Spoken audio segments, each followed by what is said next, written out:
Fuck sound was that? Xbox? I think that was Xbox. Now we can close that.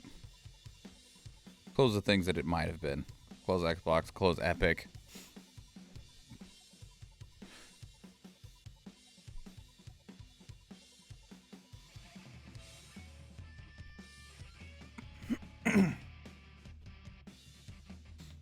No, just something just made a noise and I don't know what it was.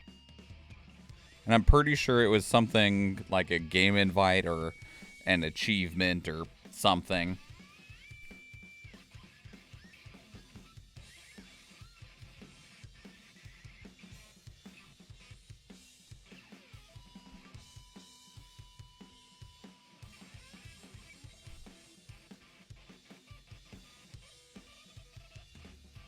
Something made noise.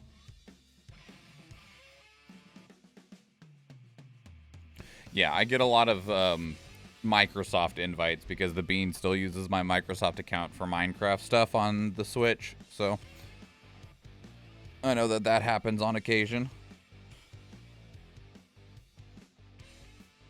The tag is still on the inside of this shirt, and it's not a very comfortable tag. Anyway, greetings and salutations, everybody. My name is MichaelSchwahn. Welcome to the stream. Today is Sunday, November 27th, 2022. Very glad to be here. If you follow me and Athena were feeling very poor yesterday. We were both very sick. Like I woke up with a whole bunch of breathing problems and I thought I just slept funny. I think I did sleep funny, but then as the day went on, we both just started to feel awful.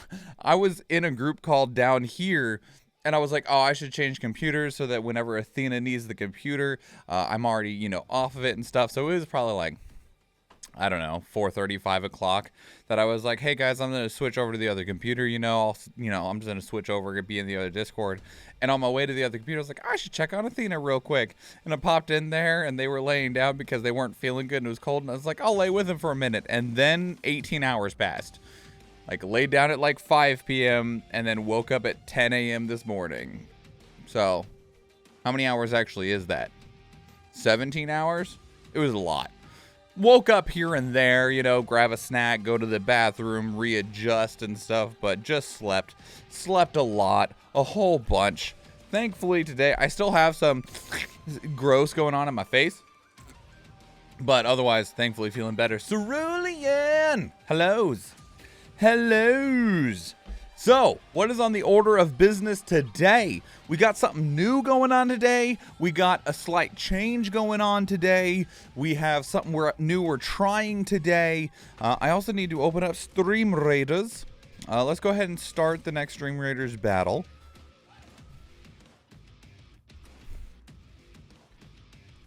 What do I need? I need to get assist from buffing, huh? All right. Sounds like a job for a Templar. Let's do this. So, you can still kind of hear it in my voice. I believe it. I can still feel it in my chest and my face. Post-game reflections? Yes, it should be mostly spoiler-free, though, Cerulean. It's just a heads up. Almost entirely, actually. And it is going to be something new that we're trying. I've been trying to figure out how I wanted to do the format for my reviews. Going forward with video game reviews that I'm going to be posting onto YouTube. So today is going to be the first of those. It's going to be a trial run in a lot of ways. I need to spend my money on these chests before I forget. So we're going to sit here and while we talk, I'm going to be clicking these because I need to open over 100 of these. Anyway, so I've also been trying to kind of figure out my brand a bit more. And I am still toying around with that because I'd kind of considered changing my handle again. But the problem with that is that takes an immense amount of work because it requires updating a lot of like my YouTube stuff and stuff like that. But I don't believe it has any spoilers, Cerulean. For the purpose of wanting it to not be spoiler for people that'll be watching it on YouTube.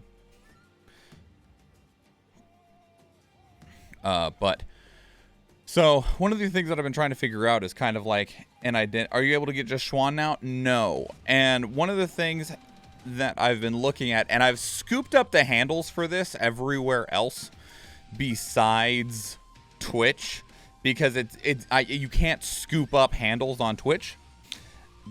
And because like you could scoop it up, but there's no way to like switch it out and stuff like that, right?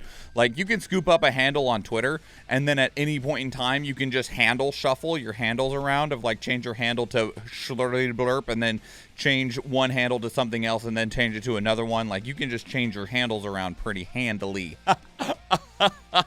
And I actually did already grab the handle on YouTube. I grabbed it for my main YouTube channel because it didn't matter, because I couldn't figure out why, and I tried to message YouTube help and they never answered, but I can't get Schwahn on YouTube. Like, it will not let me have Schwahn. I could get Schwahn underscore, but admittedly, I don't want Schwahn underscore. And like, I could go with like Schwahn Gaming or something like that, right? But it won't let me take just Schwahn, and I couldn't get an answer as to why. And initially I thought maybe it was a character limit, like it needed to be more than 7 characters, but that definitely isn't the case. There's plenty of people with handles on there that only have 7 characters and even less than that, and I was like, okay, so it's not that. And it's definitely not that someone has it, because I checked in every way feasible to see if someone already had the handle of just Schwahn, and nobody has it, but YouTube won't let me have it, and I don't know why. But they won't. Hey, we're about halfway there, y'all. And so I don't know why that they won't let me have Schwahn. It's very frustrating. But even so, even though I can't just get Schwahn on YouTube, It's kind of all right because I need to try and figure out an alternative anyway, because it doesn't look like I'll ever be able to get just straight Schwahn on Twitch. The only way to get that is if they ever open up a bunch of handles on Twitch, what they haven't done in a very long time. And on top of that, the other alternative is hitting partner, which that's a pretty significant ways away.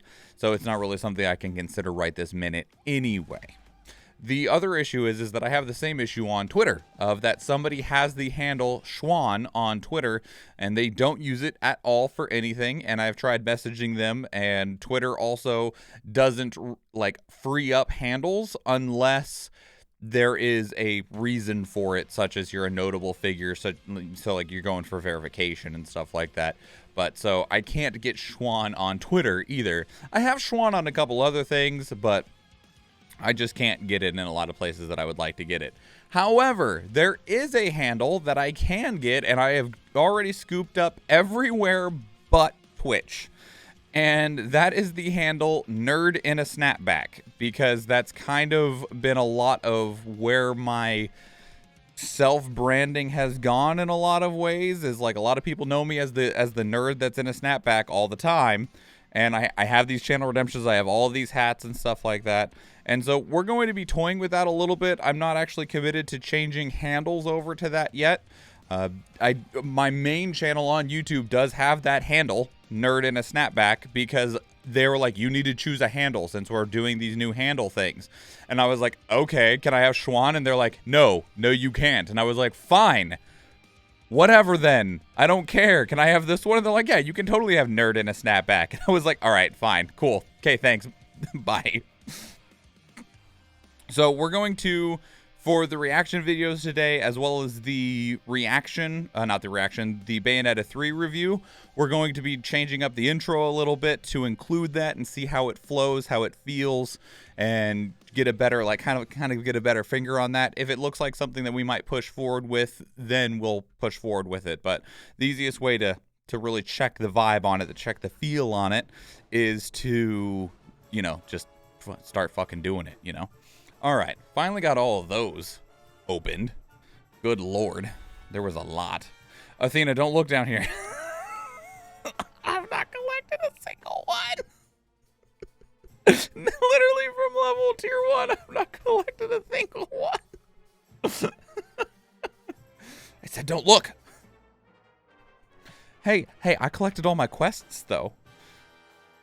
And and here's the thing, these auto collect at the end of the event anyway. So it's fine. It's fine.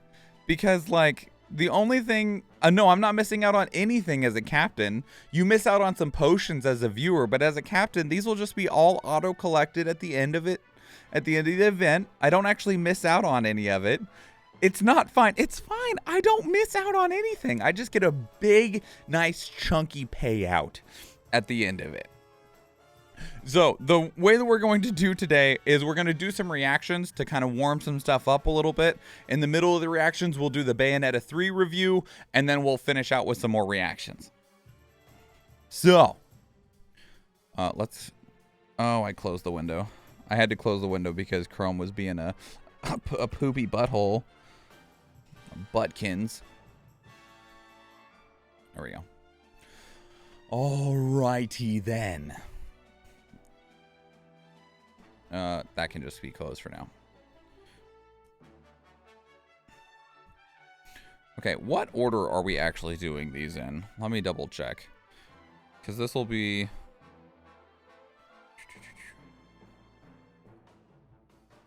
One, two...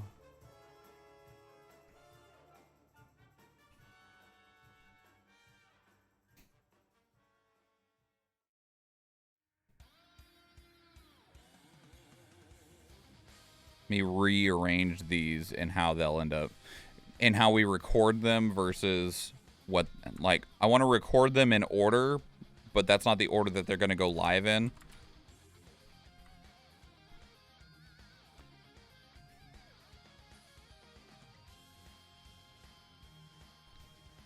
Because it's going to be, hang on.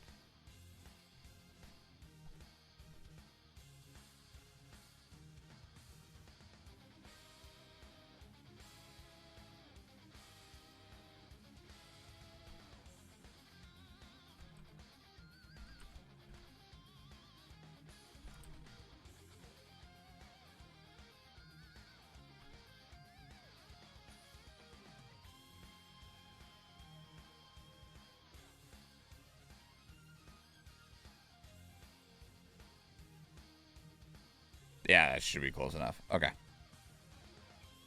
All righty then. Let's get some stuff open. Let's get this all set up and ready.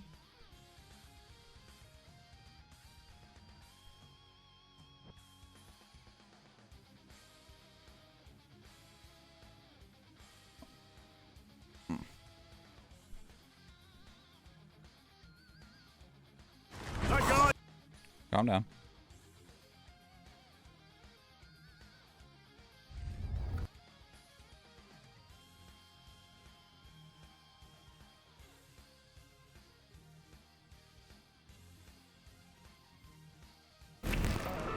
I said calm down.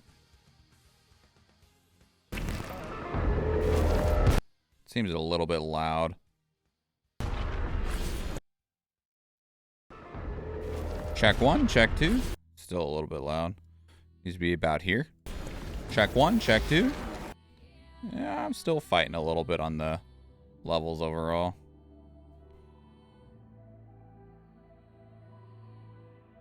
A little too far. All right there. Yeah. Yes.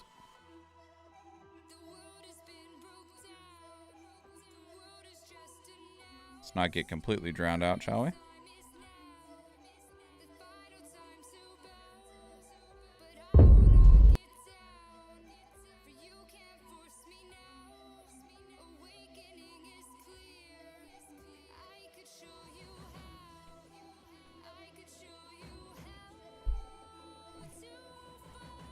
Okay.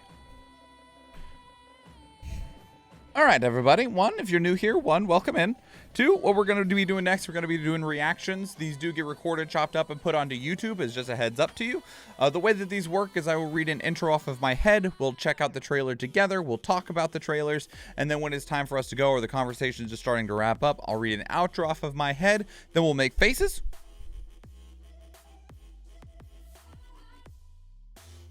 Face gets used in the thumbnail, rinse and repeat. We do these live on stream because it makes for a more interactive and dynamic experience, both for myself as the content creator, as well as people that'll be watching it later on YouTube, having more points of view, more points of discussion, people actually, sharing how they felt about something beyond me just filling the air. More than happy to do so, but it does make for a more interesting discussion to be had when there's more than one voice in the room.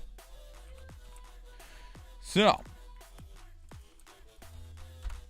if you'd like to drop in your YouTube swans, your hi swans, your pog swans, your re swans, or whatever fits your fancy, any emote that you like, just to kind of say hi to the new YouTube video as we get started.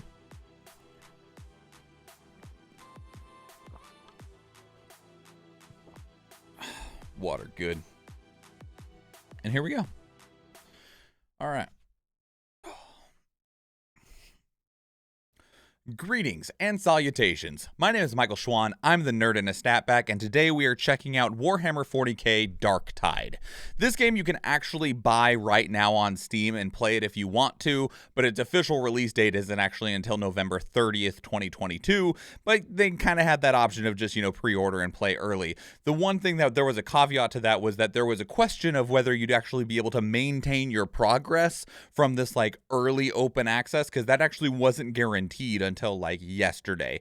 There was a question to be had of if your progress in this early open access area, as I don't think that was correct English either way, would carry forward into the full release, and they actually only confirmed that very, very recently, that all of this time and work that people had put in this early access period was going to carry forward. So that has been confirmed. This game is also coming to Game Pass, which I'm very excited about. So it is going to be available day 1 on Xbox Game Pass. If you would like to have access to it as part of your Game Pass subscription, you do have access to it there. However, one additional caveat to that is that this game does not have cross-play or cross-progression at this time. The devs have talked about how that is something that they would like to work towards, specifically talking about consoles for crossplay, but it doesn't even have crossplay in the way of that people that are playing it through Game Pass on the PC are able to play with people that are playing it on Steam on the PC. So just be aware of that as you go into this. There's a quick little precursor of that. If you're all going to get on Game Pass, you're set, you're excellent, you're good to go. But if one of your friends already bought it early on Steam, They can still play with you on Game Pass if they pick it up on Game Pass, but they can't play their already in progress Steam game with your Game Pass version. It doesn't cross progress in that way. As just a quick like heads up and clarification. But another one thing is I have actually already played this game. They had an open beta available for this like 3 weeks ago, I think. This is from... I forget what the name of the actual developers are. I was busy. Fat Shark. They've made Warhammer Vermintide and Vermintide 2. This is the Warhammer 40k version of those style of games. They're very similar to games like Left 4 Dead or Back 4 Blood, just with a Warhammer like coat of paint put on it, with their own kind of like take on mechanics and stuff like that. I have already played it. It was a really good time. I spent a lot of time playing Vermintide and Vermintide 2. This is a step into a world that I'm more interested in over Warhammer Fantasy. Warhammer 40k has always been a more appealing like setting for me over Warhammer Fantasy. Although the flintlock fantasy design of Warhammer Fantasy is great. I love that aesthetic. Just the general I wouldn't say vibe, because I don't vibe with it super well, because everything sucks in the world of Warhammer 40k, but it's just a little bit more interesting than your more traditional fantasy setting. So there has been more trailers and stuff that have come out since I've played it. They are getting much closer to the actual release, so let's check it out.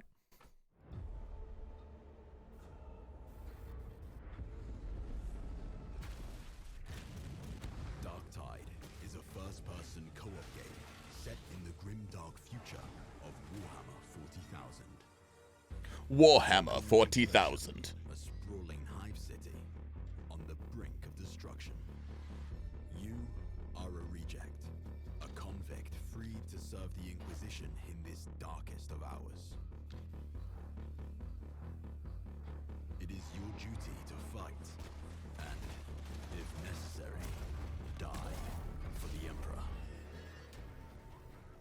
You can expect no help. This game was super fun in the beta. It just had a lot of bugs. It has less bugs now, and maybe it'll change by the time they actually hit release date, because they're in that early access period. But apparently it's still not great.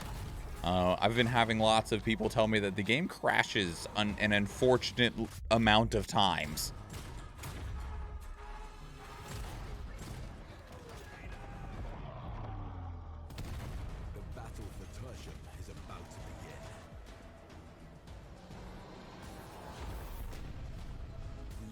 Will rise. This trailer kind of sucked.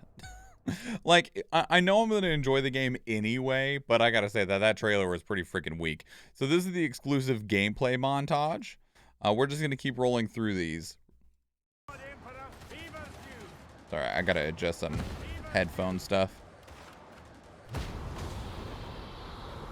There we go. Reaching into the war.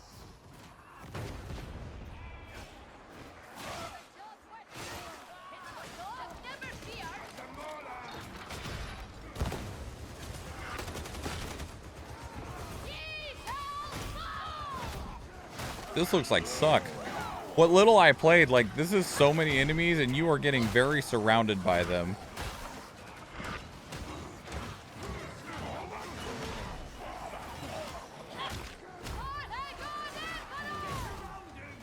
This person would not be doing that hot with that many enemies around them. Because it did happen to us, yeah.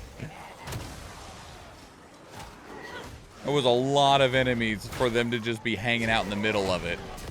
You get surrounded by that many enemies, there's a good chance you're going to be going down pretty quickly. It's not a game that you're just able to waltz through the hordes calmly.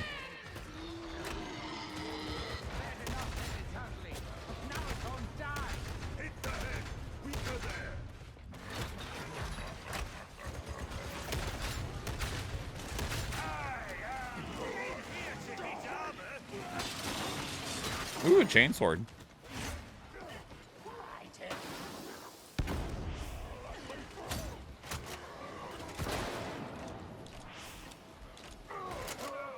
I played a Psyker in the beta. I don't know what I would play this time around. The Psyker was fun, being able to like pop people's brains and stuff like that.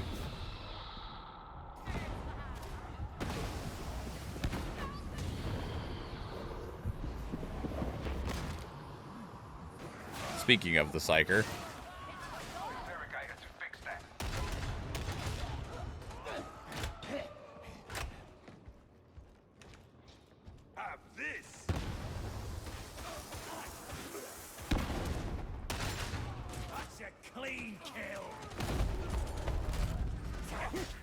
He's a big boy.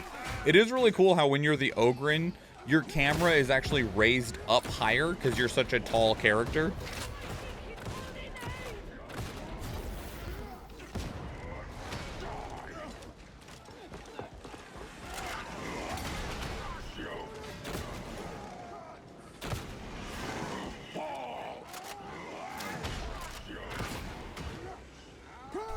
I like how just the regular ass montage was a better trailer than the actual customization trailer was.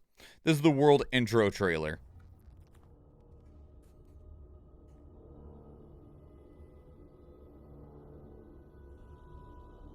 So one of the things that's super important, like we've seen a lot of trailers doing these, and a good trailer can make a massive difference. For 10,000 years, the Imperium has dominated the galaxy. There is only war.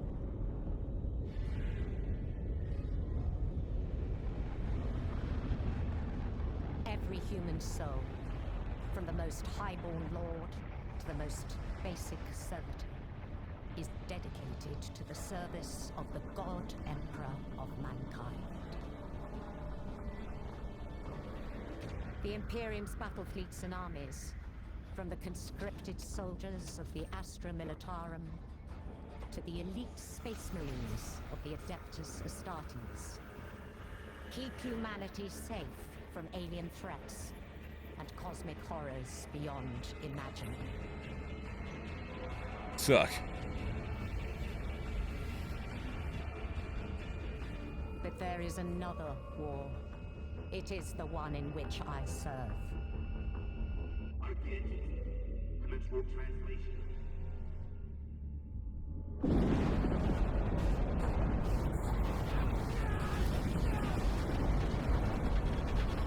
Just a little nurgle in your brain. Don't worry about it.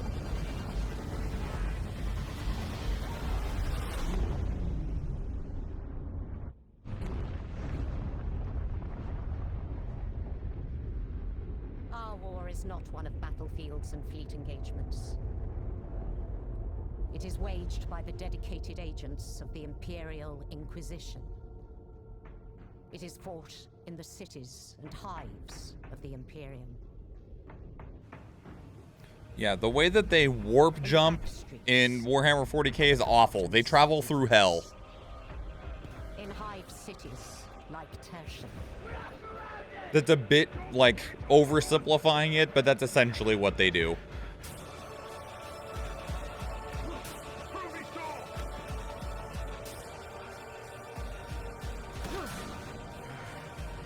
For if the Inquisition fails,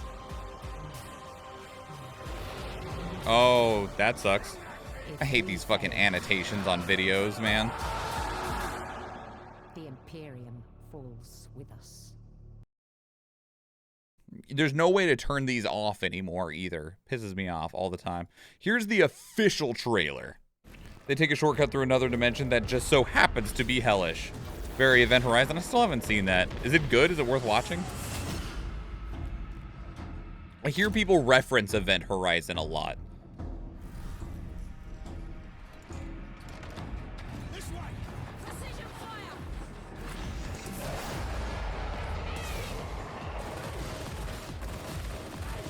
That's a cool gun.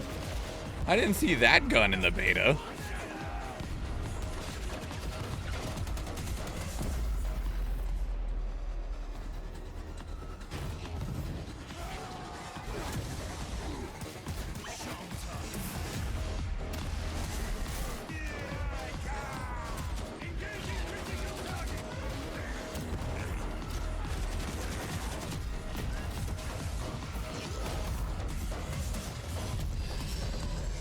That was a much better trailer. Fuck. Like, you want to talk about trailers that are again, that first trailer sucked.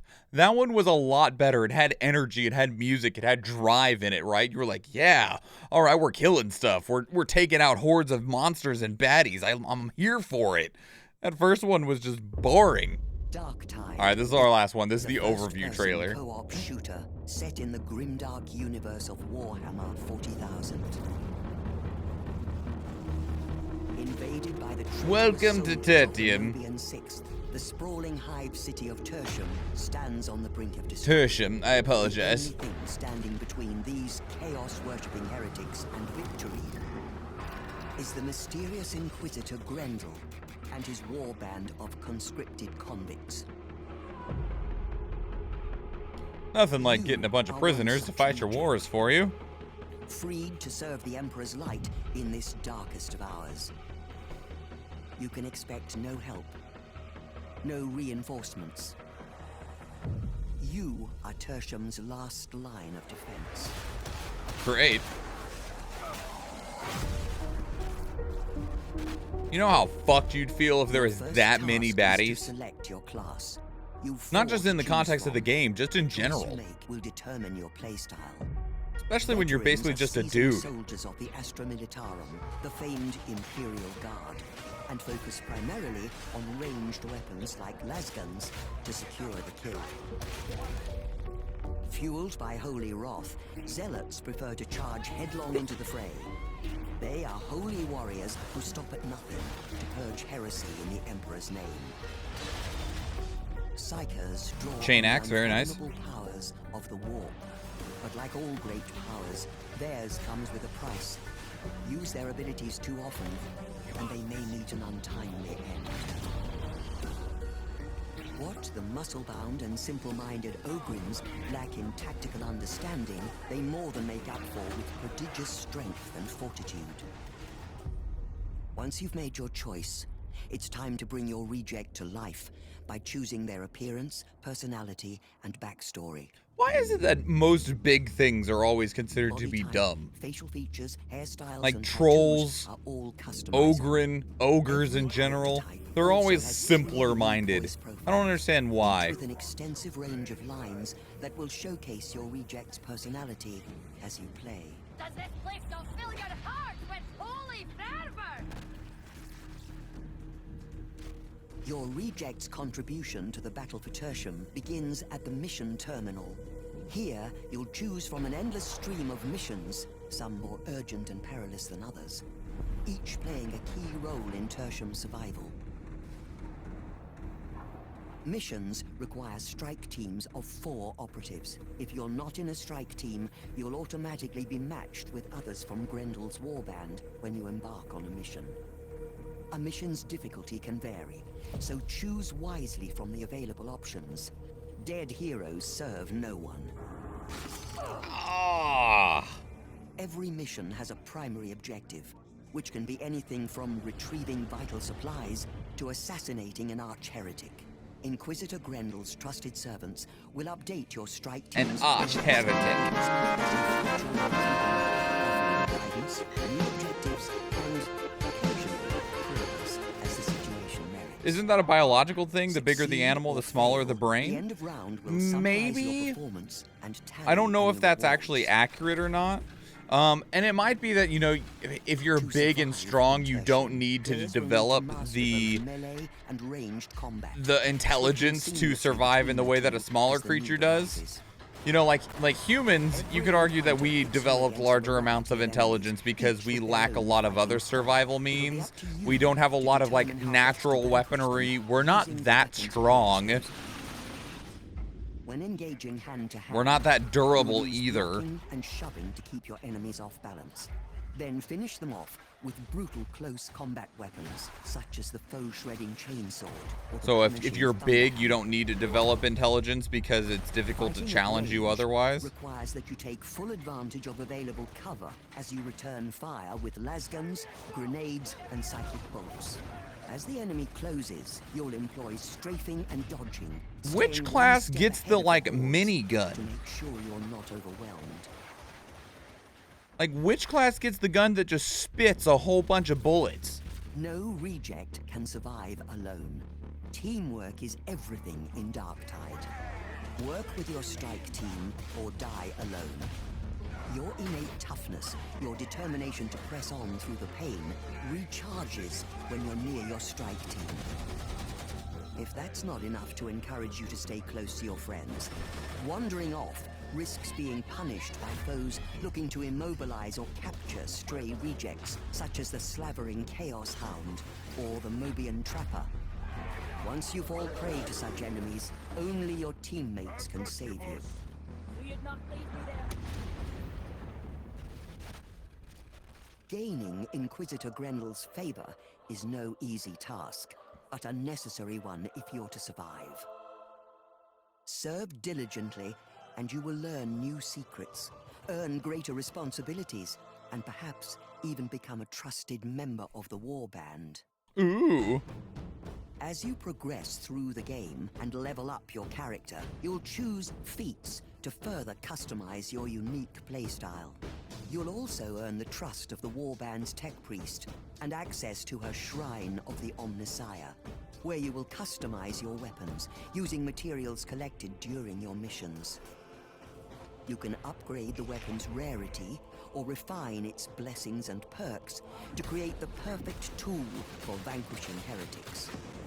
A reject lives or dies by their war gear. Better it's the best it can be.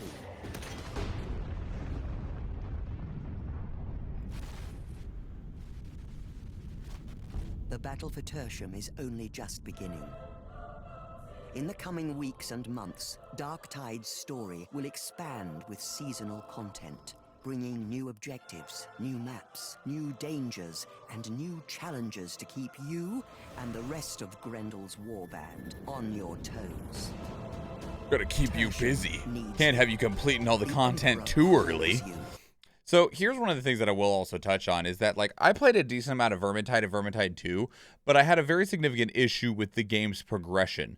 The story was fine, and, like, the general gameplay was pretty good, and I enjoyed a lot of what it had in those aspects, but it had an issue with the idea of that so much of your loot was randomized, and it was really, really hard to get the loot that you wanted or to upgrade the loot that you have. And it seems like Darktide has really learned a lot from that. I know some people really enjoyed that system before, but for me, I was like, no.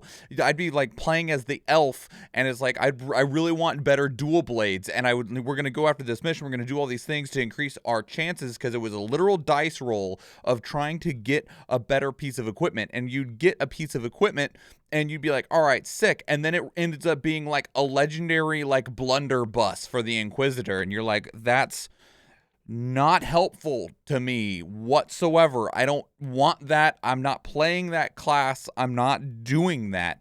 And that always just really, really hurt a lot when you're trying to progress in the direction that you want. And the game is just really unfortunate. How you deal in World of Warcraft raids, that's an entirely different bundle of things. But it was really frustrating in that aspect, because you just had so little control over even trying to get the things that you wanted. And Darktide, they added in a shop where you can get the types of items that you want. They added more options to upgrade and improve so you don't have to lose your gear as often for the sake of just trying to find upgrades as you're progressing along. And I like that a lot. I think that's a really good change. Even beyond the other things, like one of the other things that's nice about Darktide is that while I wouldn't recommend it, if you wanted to, you could play as 4 Oghren, the big dude in the back. In Vermintide and Vermintide 2, there was like 4 or 5 different characters depending on release versus DLC or which version of the game and stuff, and you weren't allowed to have duplicates. So 2 people couldn't play the elf at the same time. 2 people, you had to all be different characters, which really sucked if you had 2 people that you, like, you know, if you're playing with a group of friends and one of those people is like, I really like this character, and someone's like, me too. Shit, one of us has to change if we want to play together. That thankfully is not the case with Darktide. You won't be served as well if you don't cover all of your bases, but as long as you are playing like at your best, you could still play with 4 of all of the same type of character, and it's just nice that you even have that option. So that's Warhammer 40k Darktide. I like it a lot. I can say from the short time that I got to play it in the beta, it's gonna be a good time. I hope that they support it well. I hope that they really work on some of the things that were issues technical wise. I think gameplay wise and presentation wise, it has a very, very strong showing, but it did have a pretty significant number of bugs in the beta, but hopefully in the time since then and those have been squashed. And I know that a lot of people right now in this early access period have been having an issue with crashes. Not necessarily as many bugs. There's been a couple achievements that have been bugged, but the types of bugs that we were having before, where it's just like glitchy messes and things not loading and stuff, I haven't heard much information about that, but I have heard a lot of people talk about the game crashing on them and crashing at random times in the middle of missions. It does have a reconnect feature, which is nice because we're seeing those not be as common as I feel like they should in these multiplayer style games, to where like once you get kicked or you disconnect or the game crashes or whatever, that's it, you're done. You got to wait for your friends to finish that mission, or you all got to start over, and that's just unfortunate. And it's good to at least see them have that option of potentially being able to reconnect and fill that slot that you were in before. So that's Warhammer 40k Darktide. Let me know what your thoughts are. If you have been enjoying it, did you buy it on Steam so that you could access it in this early availability period? Are you waiting like me so you can just play it day one on Xbox Game Pass? Are you a fan of Vermintide or Vermintide 2? That's another one, Athena. Yeah, there was lots of desyncs. I haven't heard anyone talk about desyncs so far in this early access period, so hopefully that's been improved too. So let me know what your thoughts are down in the comments below. If you want to keep the conversation elsewhere, two great places to do so are Discord and Twitter. Speaking of Discord, we have a channel dedicated to these reactions where you can place links of your own that we can check out together live on stream, because we do stream on Twitch, and I would love to see you there. If you enjoyed this video, please leave it a like. If you want to catch future videos, please subscribe to the channel. If you do watch one of the other videos on the channel, or if I see you in the live stream, thank you and enjoy.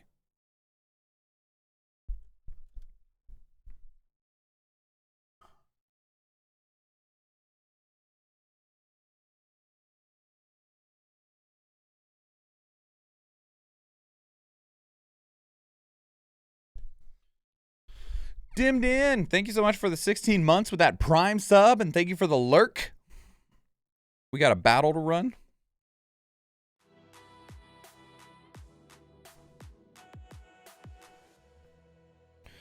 We'll go stronghold right here.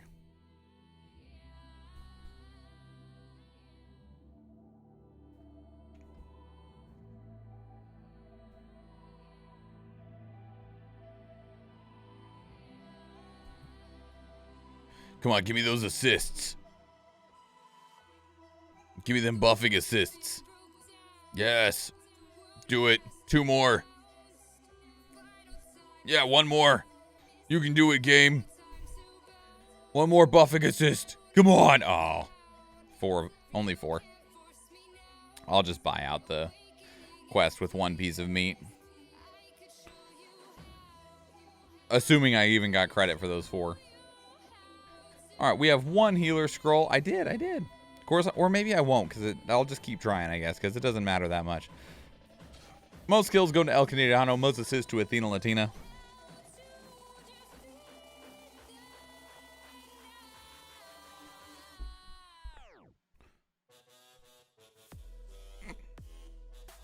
Athena with the healer, back to the map. We can reach this token chest before we're done today, so super rigged, Athena.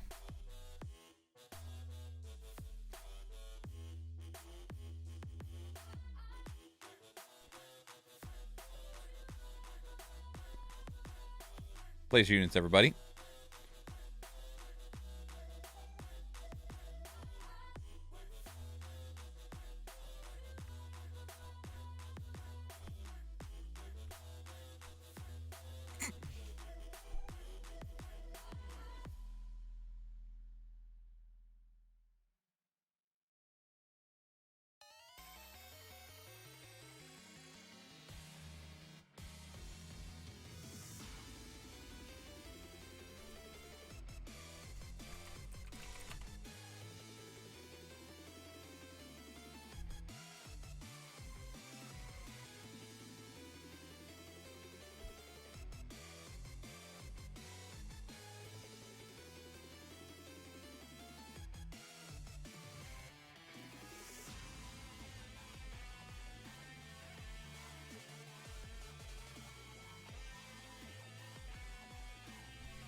All right. On to the next one.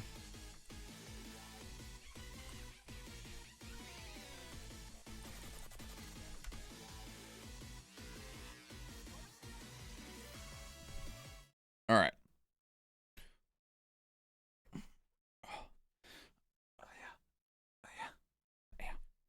All right, here we go.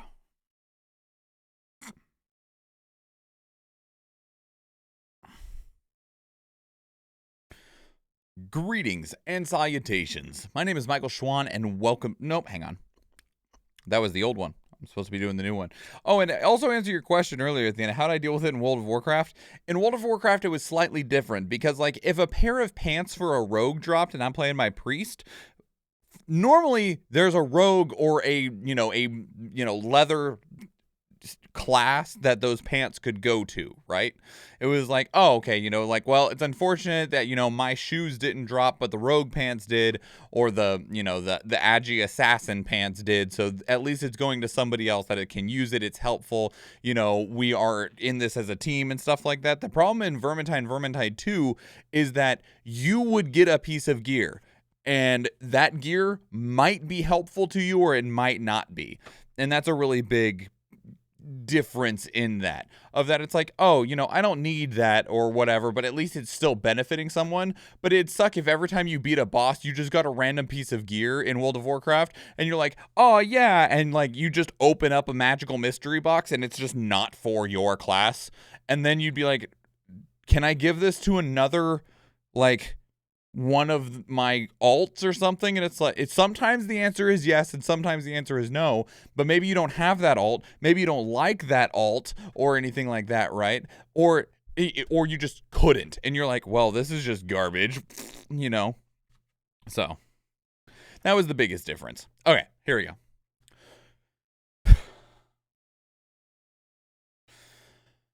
Greetings and salutations. My name is MichaelSchwahn. I'm the nerd in a snapback, and this, damn it, I'm not nearly as used to this fucking intro, y'all.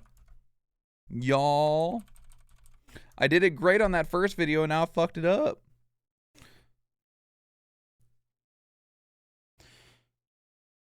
Okay. Hey, I see that. All right, here we go. Greetings and salutations. My name is MichaelSchwahn. I'm the nerd in a snapback, and today we are checking out Hello Neighbor 2. Now, one of the interesting things about this is that, like, I've heard people talk about Hello Neighbor. I've heard people talk more about Secret Neighbor, which was kind of like a social deduction game along the lines of like Among Us or Werewolf. But Hello Neighbor, I actually didn't know very much about, and admittedly, I still don't know much about Hello Neighbor 2. But from looking at the Steam page, what I do know, it is a single-player stealth action game. So, try and sneak around and achieve a mission or whatever and stuff like that. However, that's not the interesting part. The interesting part is that this game is scheduled to release everywhere that I can look. It's scheduled to release December 6th, 2022. That's not that far away. That's just a little over a week out, right? Now, I have 3 trailers for us to watch, the newest of which is from 7 months ago. I just checked again before we started this recording because I was like, have we gotten anything else? There's not been anything. There wasn't anything at like the Summer Games Fest. There wasn't anything at Gamescom, the Tokyo Game Show. There's not even like some random announcement from like, just somebody just putting out a new trailer. That's just like, it's so strange to me that it is so close, but they have had so little marketing for this game in terms of like produced trailers for it.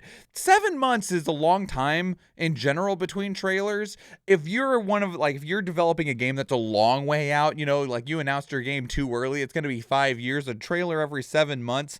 Sure, right, but 7 months when it is your newest trailer, when you are literally less than 2 weeks away from your release date, is so strange to me. They've been showing this coming to Game Pass forever. Yeah, I don't know what's happening. Maybe something's going on the dev side of things. Maybe they're in development hell. I don't know. Everything still says, though, that the game is supposed to be coming out December 6th. So we're going to check it out all the same. in standard practice, what's going to happen is I'm going to record this video, and then 3 days later, they're going to put out the new trailers for it, because that's what seems to happen a lot during these things. But regardless, can't do anything about that right now, so let's see what we do have. This is the announcement trailer for the game from July 2020. So, let's go.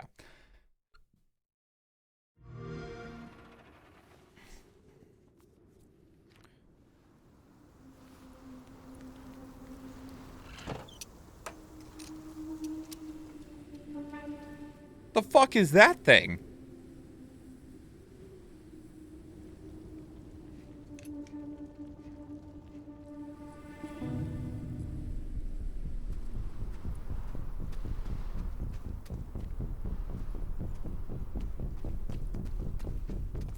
I've seen pictures, but I have no idea what this game is about. We're gonna find out at least a little bit.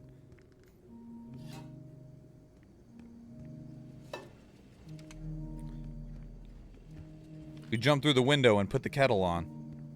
And then put a camera up? And now we're hiding in the closet.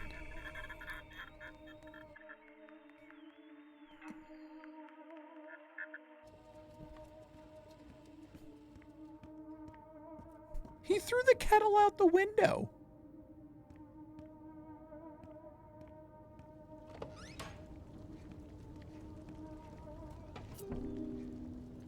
Or we nab the key.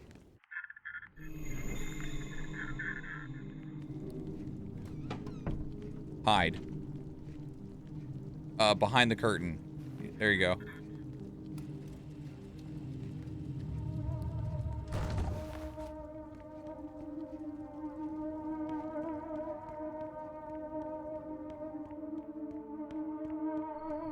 Why would you go that way? You're still upstairs. The stairs are behind you.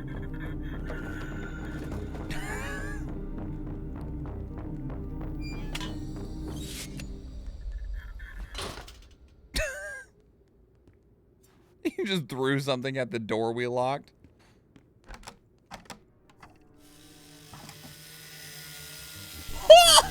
Holy shit! Open the door! What the fuck? Oh god, what is happening and why? There's a storm brewing? Oh god, shit, he's trying.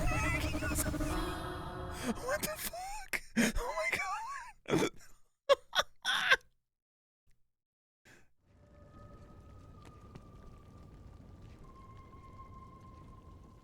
Was that just a costume? Is that what that was? Was that just a costume that whole time? There's no way. This dude wouldn't fit in that crow costume. Maybe he would. I don't know. He's got skinny enough legs. We're going in the basement. Okay, so here's the AI explained trailer from March of 2021. Murder birds. Maybe it is a costume, but damn, did he not make me think that was a costume.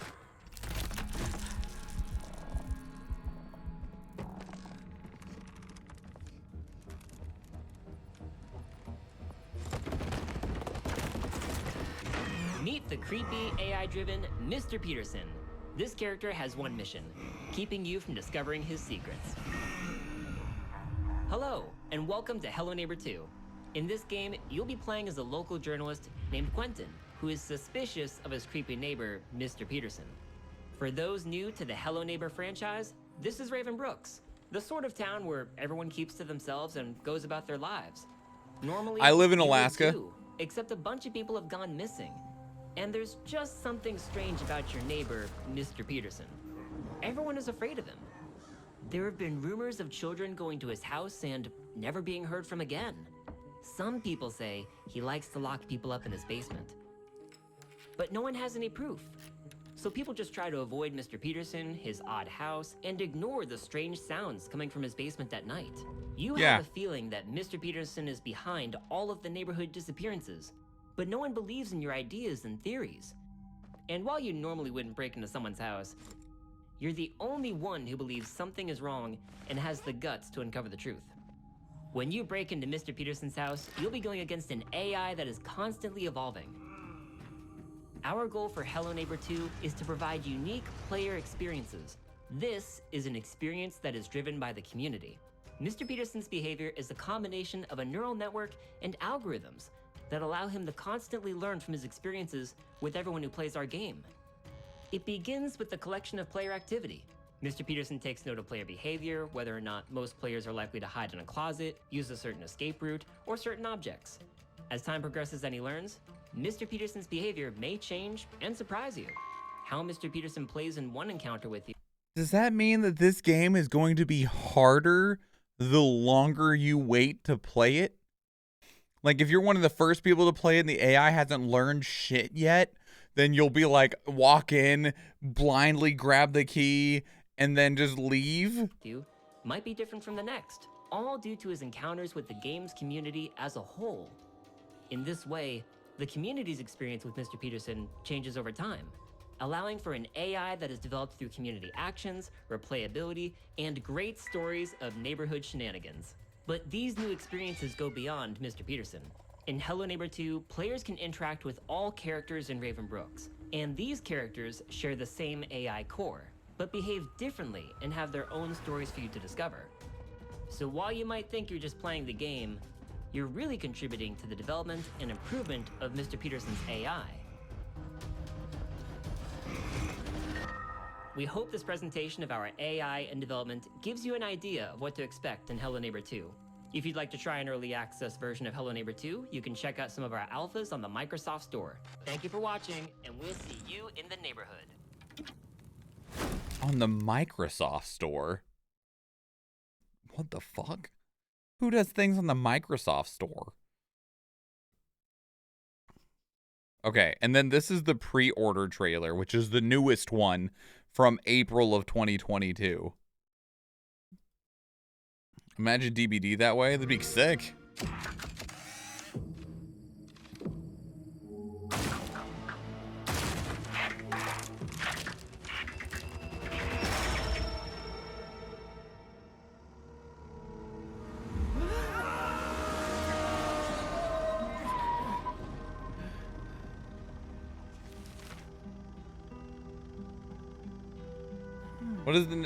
What is the name of that movie with the murder car? Charlotte? Clarice? I don't remember. Christine. Yeah, I think that's it.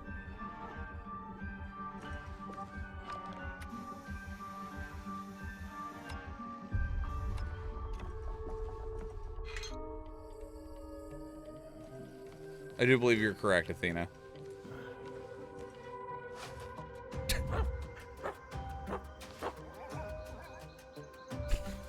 Gotta steal the donut. That way I can distract the dog. So you're not always just going after Mr. Peterson. You're sneaking into other people's houses too for reasons. Maybe the whole town's in on it.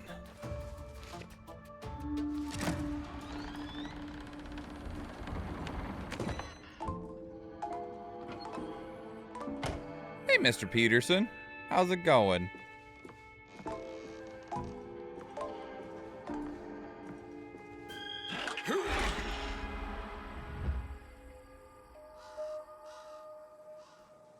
I like that Game Pass, though.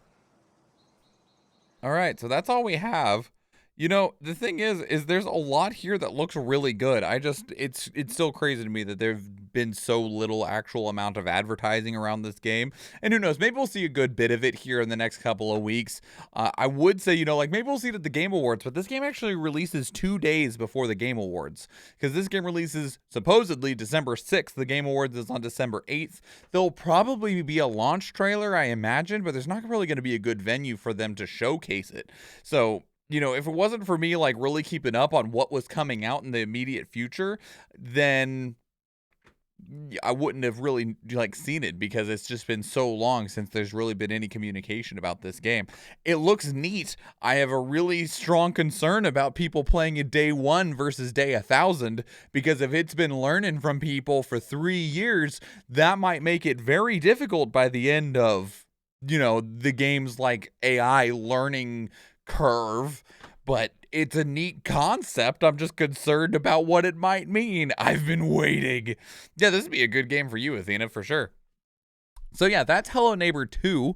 Let me know what your thoughts are. If you played Hello Neighbor 1, I would love to know what your experience was with that game and how you felt about it. Put your thoughts down in the comments below. If you want to keep up the conversation elsewhere, two great places to do so are Discord and Twitter. Speaking of Discord, we have a channel dedicated to these reactions where you can place links of your own that we can check out together live on stream. Because we do stream on Twitch, and I would love to see you there. If you enjoyed this video, please leave it a like. If you want to catch future videos, please subscribe to the channel.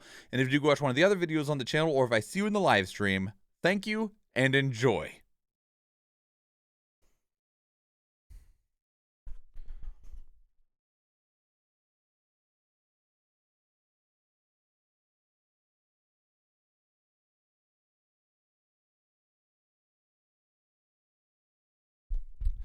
You know, I also, like, I'm not opposed to Mr. Peterson, but I kind of liked it when there was this freaky bird monster at the beginning instead.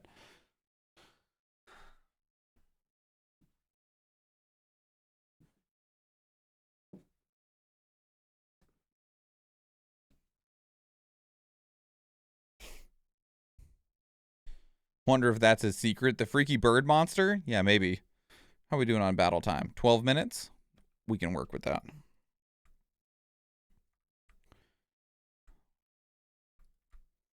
We can work with that.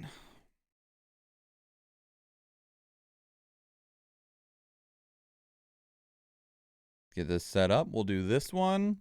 And then after this one, we'll run the battle. And then I'll change shirts and hats and we'll do the Bayonetta video. Yes.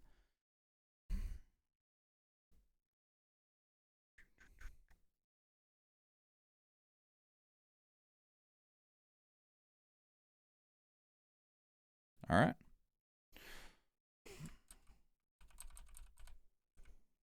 All right, everybody, put in your YouTube swans, your high swans, your pog swans, or whatever other emote fits your fancy. Oh. Oh.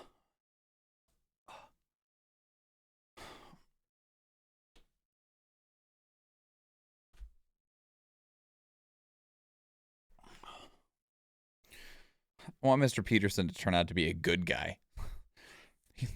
The town is evil, but Mr. Peterson is smuggling kids out so that they don't get, like, eaten by a cult in town or something. Who knows? Who knows? Anyway, here we go. Greetings and salutations. My name is MichaelSchwahn. I'm the Nerd in a Snapback, and today we are checking out the Callisto Protocol. Now, the Callisto Protocol doesn't need a whole lot of introduction, but just in case, if this is your first time you're seeing it, one, welcome, thank you for checking out my video, and two, the Callisto Protocol by every stretch is meant to be a spiritual successor to Dead Space, where you don't have a lot of HUD, the information that you need is all on the back of your body, instead of the health bar being, you know, a tube down your spine. I think it's just a light on the back of your helmet. It's supposed to be like this kind of sci-fi horror experience where you're trying to survive and things are just there to kill you. We checked it out previously, and that's definitely everything that they were going for. Interesting timing, since we did see recently that they have put out, well, it's not out yet, but Dead Space is actually getting a full-on modern remake, and so we're really going to see a come to blows after that Dead Space remake comes out, of seeing where the, obviously it won't be the full original team anymore because game devs get shuffled around all over the place, but a Dead Space remake versus a modern game just trying to be Dead Space, and where those do and don't match up with one another. But this is the Callisto Protocol. We have 3 trailers today, starting with the combat gameplay demo from Gamescom of 2022 back in August of this year. So, let's go.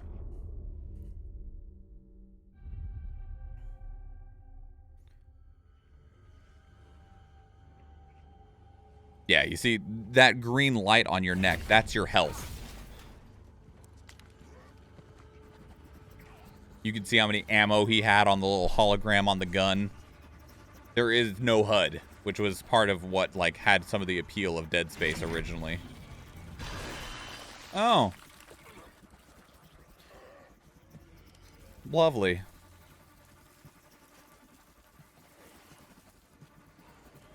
Gross.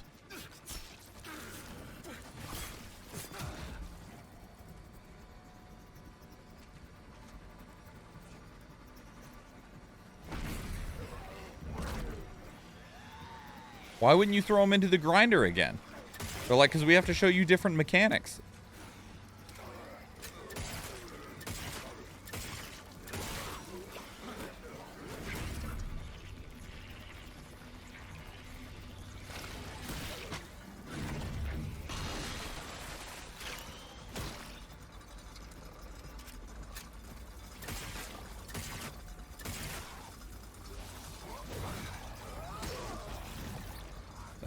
That thing is missing its head and it's still coming for you.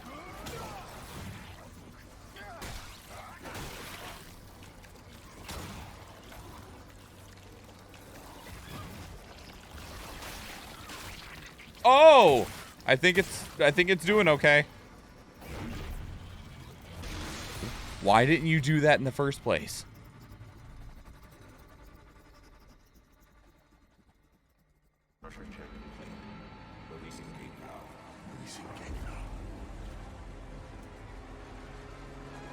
I don't know if that's where you should be. I'd at least get up on the sides or something. Yeah, okay.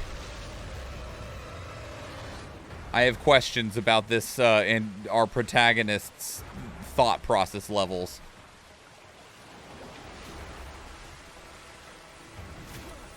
Ow.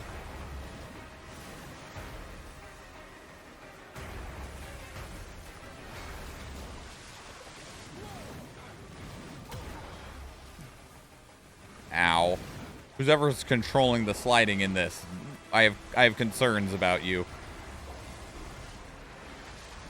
Oh, that's a ooh.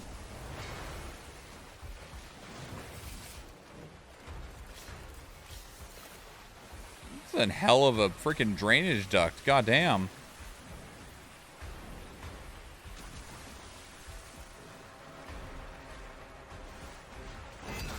You turned into that. I saw you do it. You just wanted that to happen. Oh, there's a lot of ways to die in this game.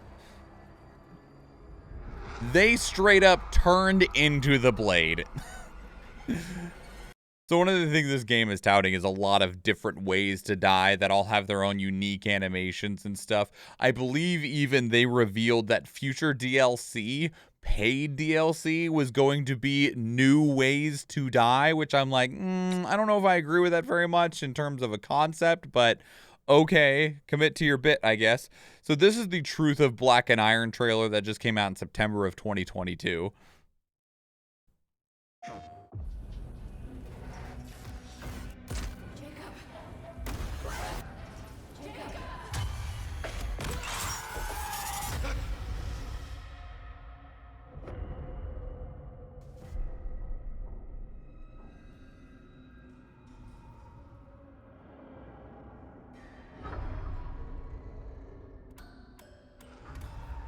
This looks fine.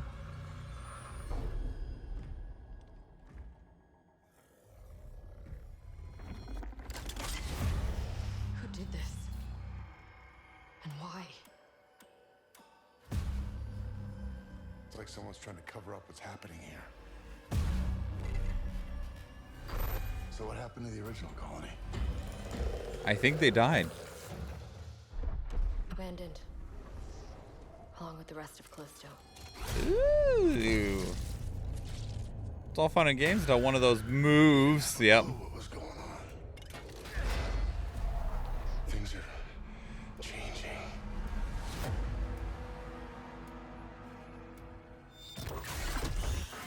They're evolving. This game's gonna be so gross.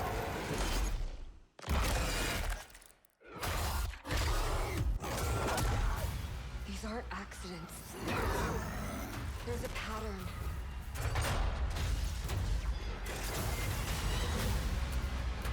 Isn't about escape, Jacob. Not anymore. What's it about? Answers.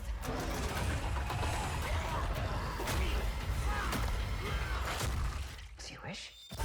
Soon everything will become clear. The truth of Black Iron. Looks like a lovely time. Looks like a great place to take a vacation to. PlayStation exclusive retro prisoner skins. I'm all right. Thank you. All right, and then we have the official launch trailer that was posted on November 17th. This game isn't actually launched yet. It releases on December 2nd of 2022. But thank you for posting your launch trailer at least a couple days early.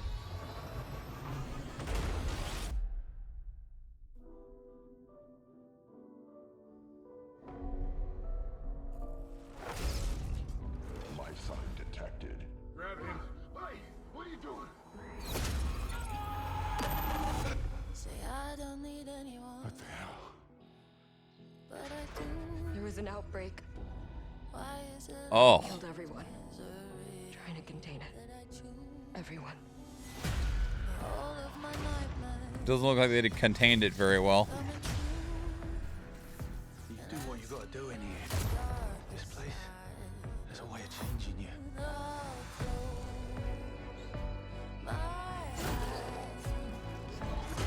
Oh, What the hell? oh. Some bad stuff happened here.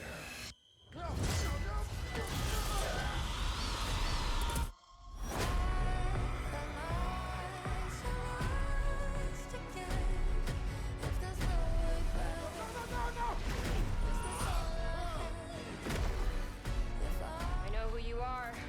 I know what you did.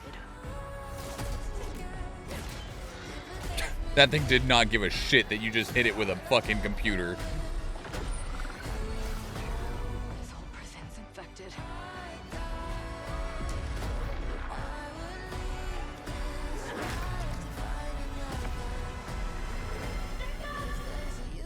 Can't keep running from what you've done. Now let's go finish this.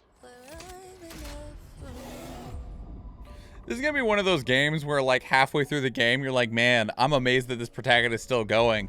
He probably wishes he was dead, but he can't stop because the human drive for survival is too great. Because watching that, I'm like, man, I would hate being alive. I would hate it. After the first, like, day, I'm never letting you plan our vacation. Fair. Oh, man. Because seriously, that just all looks suck.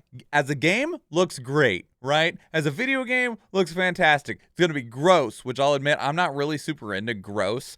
Like, as much as I love fighting games, I don't play Mortal Kombat because modern Mortal Kombat games are gross. They're good fighting games, but they're fucking gross. And I'm just like, I don't enjoy gross, you know? I'm not into just where it's just like nasty gore for the sake of being nasty. I don't need that. No. But definitely, I imagine the new Dead Space remake will probably be along these same lines. Dead Space originally came out on the PlayStation 3, and even though we had pretty decent graphics back during the 7th gen of game consoles, they definitely still weren't what we were dealing with today. And so while there was some gross things about Dead Space, it definitely isn't on the line of like what we're seeing with the Callisto Protocol or what we'll likely see with the Dead Space remake either. Just with the modern age, you're just able to get so much more disgusting than you ever were before. I'm sure this game will probably be fun. I'm sure it's going to be a good time, and I'm sure it's going to be gross. We want to live, but damn, this game makes you work for it. Yeah, and at a certain point, you're like, what am I doing? I just don't want to die. I don't want to die. But also with like the situation that it looks like they're in, it's like you're fighting to survive for what? Because unless there's a hope, like, and we don't know, right? Maybe there's a hope that there's a way to get to an escape pod, to get to a ship or something to escape from the prison or whatever, the planet or wherever it is, so that you can potentially get somewhere that isn't horribly infected and, you know, just needs to be glassed with a nuke. But, you know, even then it can still feel so wildly hopeless. But again, humans and our strongest basis instinct is survival. So, you know, we just keep pushing on through what feels completely hopeless and sad and sorrowful and just full of awful. And, you know, then we're still here. So that's the Callisto Protocol. It comes out December 2nd. It will be, you can't tell, it is definitely very, very much in every way meant to be a spiritual successor to Dead Space. We'll see how this pairs up against Dead Space, both the old one and the forthcoming remake of it. I definitely think it'll probably set itself apart as trying to be the same but different. It's got a lot of of just kind of general vibes going on in it that's meant to make you feel like Dead Space, but I bet when it comes down to it, it'll feel like a different game, and that's okay. There's nothing wrong with that. I think the Dead Space remake should do its best to try and feel like Dead Space, and the Callisto Protocol should do its best to show that it is taking a lot of inspiration and wanting to be essentially like a spiritual successor to Dead Space without just being Dead Space 4. But let me know what your thoughts are about the Callisto Protocol. I'd love to hear from you. Put your thoughts down in the comments below. If you want to keep up the conversation elsewhere, two great places to do so are Discord and Twitter. Speaking of Discord, we have a channel dedicated to these reactions where you can place links of your own that we can check out together live on stream, because we do stream on Twitch, and I would love to see you there. If you enjoyed this video, please leave it a like. If you want to catch future videos, please subscribe to the channel. And if you do watch one of the other videos on the channel, or if I see you in the live stream, thank you and enjoy.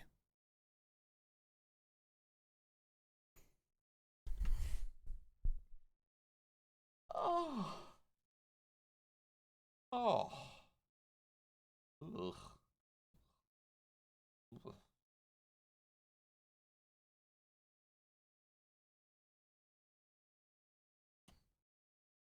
You know, I have tried and tried and tried and tried to get the battle ready sound for Stream Raiders to not go off, and I can't.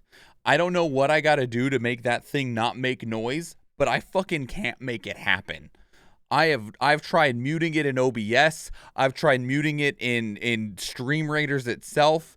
It still fucking makes noise, and I don't know how to make it not make noise. You turn it off in the game? I've done that. I've done that. Like, the music is turned off. This is all turned off. Battle ready alert. Maybe it's that one. We'll try it. We'll see what happens. I've tried muting as many things. I feel like I've even muted the application. Okay. While this battle runs, I am going to, run to the bathroom myself, and also, high ground's fine. Change shirts real quick. And then we'll do the Bayonetta review. And then we'll do the other reactions. Let me get the music going.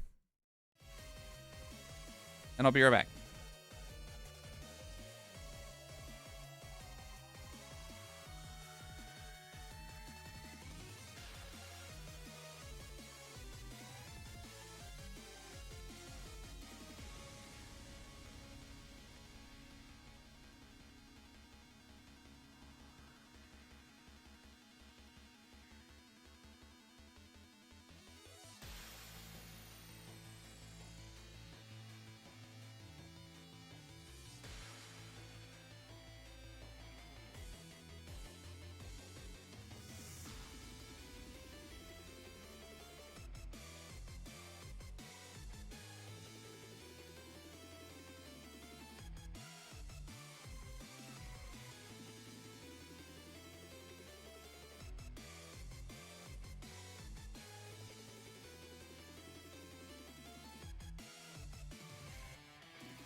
Alrighty then. I need a new hat. Sorry, that took me a little bit longer than I thought, because I was like, oh, I just gotta go change shirts. They're right on the other side of the curtain.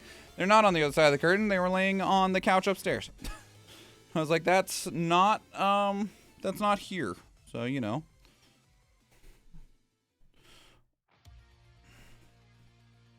Seen it with the gold?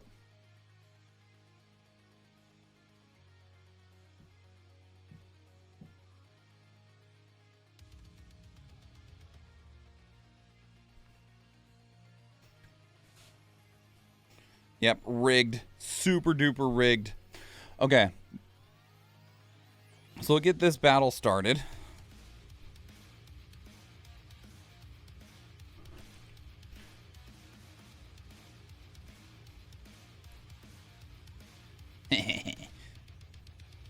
Let's go, Lucy.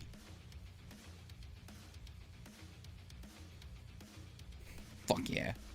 So fucking cool. I love your skins, Athena. Your skins rock. Let's open up the script for Bayonetta 3. So we have to go over to a different scene for this. And then I also realized that I need to do something on this screen. I'm trying to think of the best way to do it, though. So I realized that I had most of this prepped.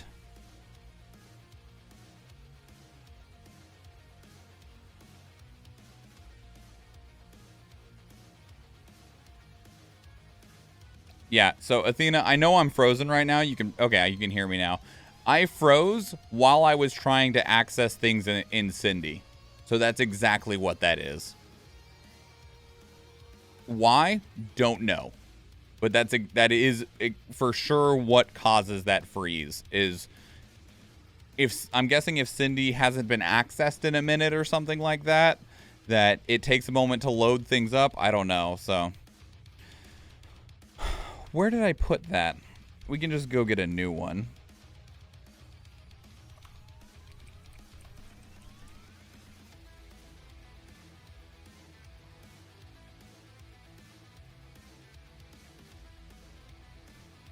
Probably want a bright green like that.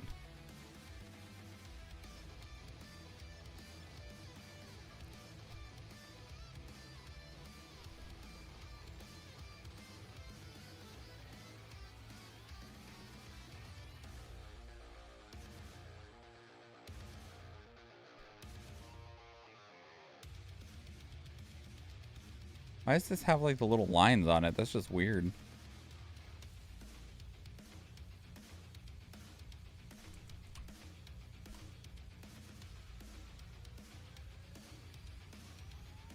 Yeah, I don't understand why, and I don't feel like it used to do that.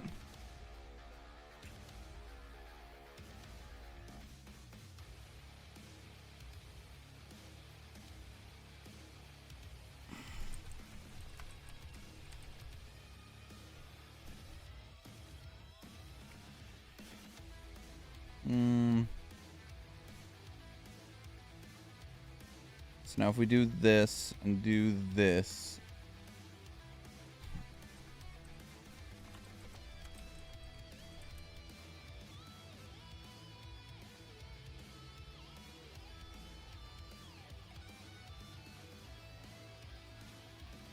Maybe Cindy needs updated or something. I don't know.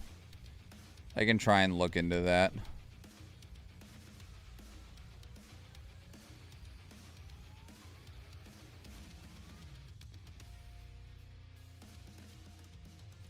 So I need to go. This is going to look weird for a second as just a heads up. Filters. I don't remember which one it is. Copy.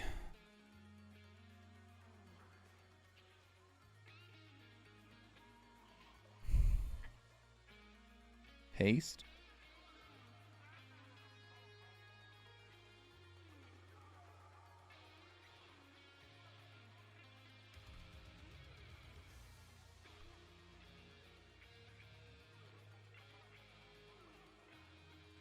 I need this to be bigger so that I can see.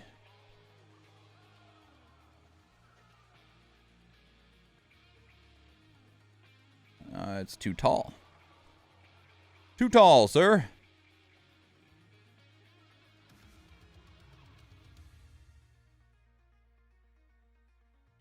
Does that look like that's filling that box correctly? Maybe it needs to go like 1 pixel to the left.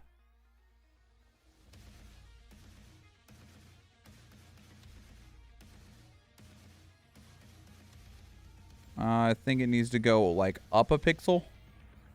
Why would you do that?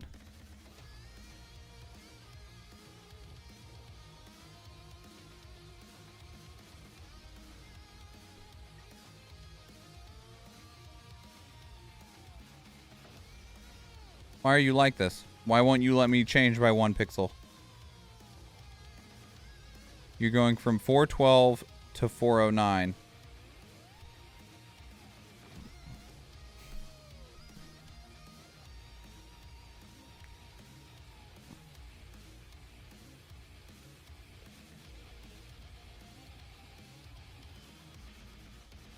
Did that work?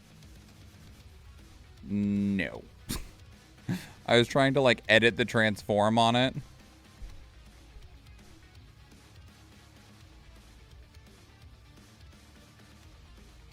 That worked. Okay. Because these reviews, I'll actually have to do some extra work in terms of like post-editing stuff. And that's so that I can empty out that box and put stuff in it. Okay.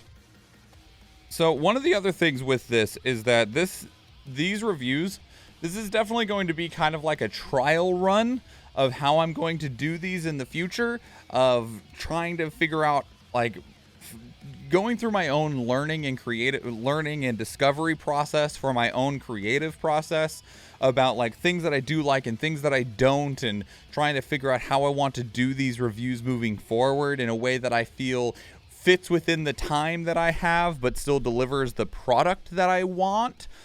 So this is going to be kind of like one of those initial test runs for that. I won't have any music going on in the background. I won't have any visuals for the people that are here to watch.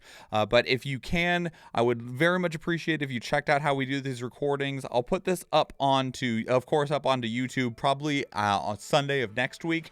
That way I have the most amount of time to edit this and try and get as happy with it as I can. And we're because of how I intend to do these, and because I needed a brand for the reviews, like I can brand myself as Nerd in a Snapback, right?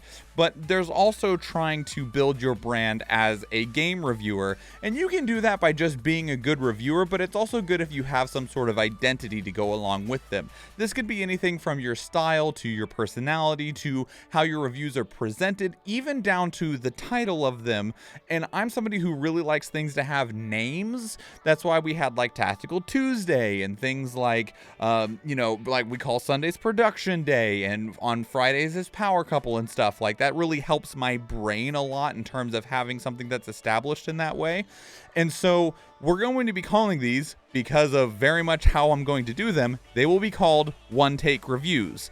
A lot of people do a whole bunch of editing and editorializing with their reviews, where they, do a lot of takes, a lot of cuts. They're trying to do a lot of different like cuts to this and that, jumping around to different parts. They'll record a part and then they'll stop and then they'll edit that, or they'll stop and then like read, or they'll re-record it and stuff.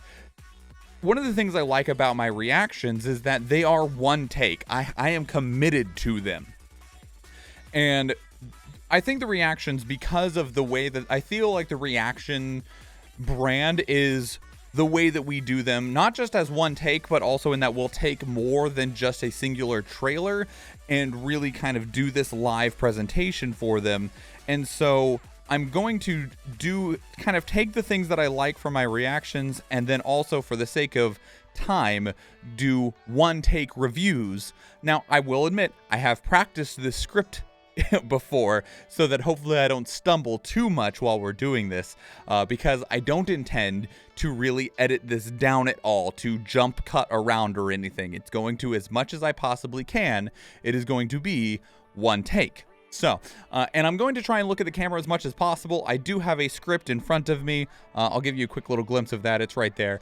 So I will be glancing down as I move through the script, but otherwise I'm mostly going to be talking to the camera. So, also as a heads up, while I am leaving chat on the screen over here, this will likely not be here in the review. It'll probably be covered up with Bayonetta 3's logo, or just whatever game we're reviewing will be over there. It's just a heads up. But for the sake of like the VOD, I'm leaving chat up here.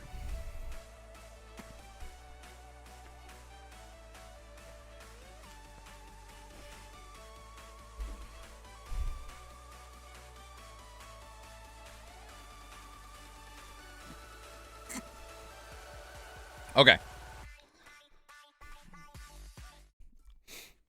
Like I said, one take. Don't fuck it up.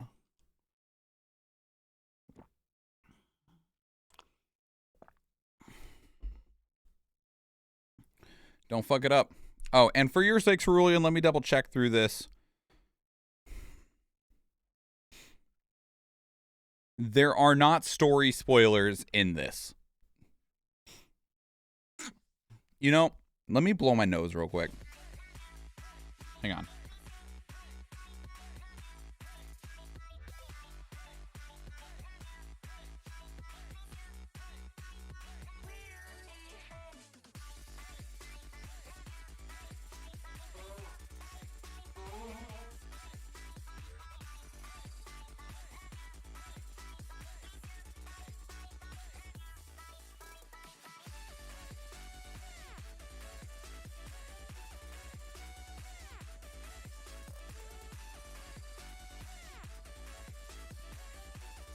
What did I miss? We're getting ready to record the Bayonetta 3.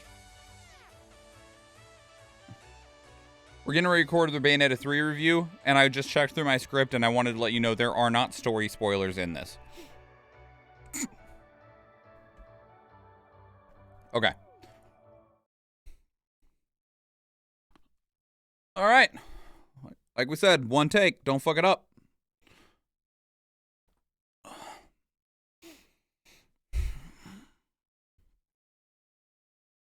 I'm nervous.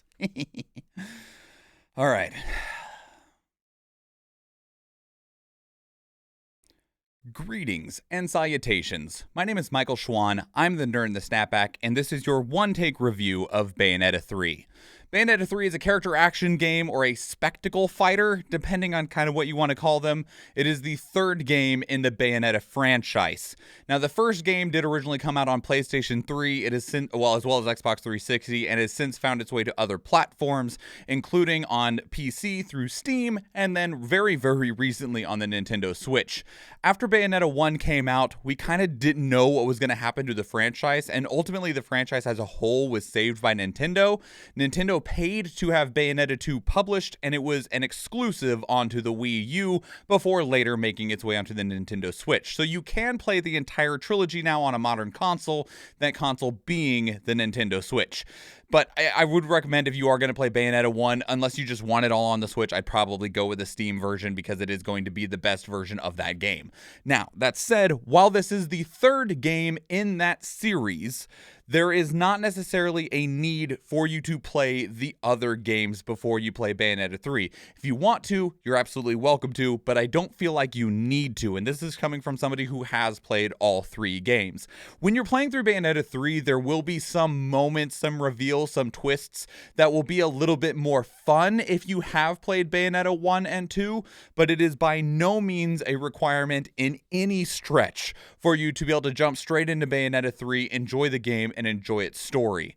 Now, before we go any farther, I want to talk about the characters. Two characters in particular. The titular character, Bayonetta. I feel like it's going to be impossible, really, to talk about Bayonetta 3 without talking about the drama surrounding Bayonetta 3.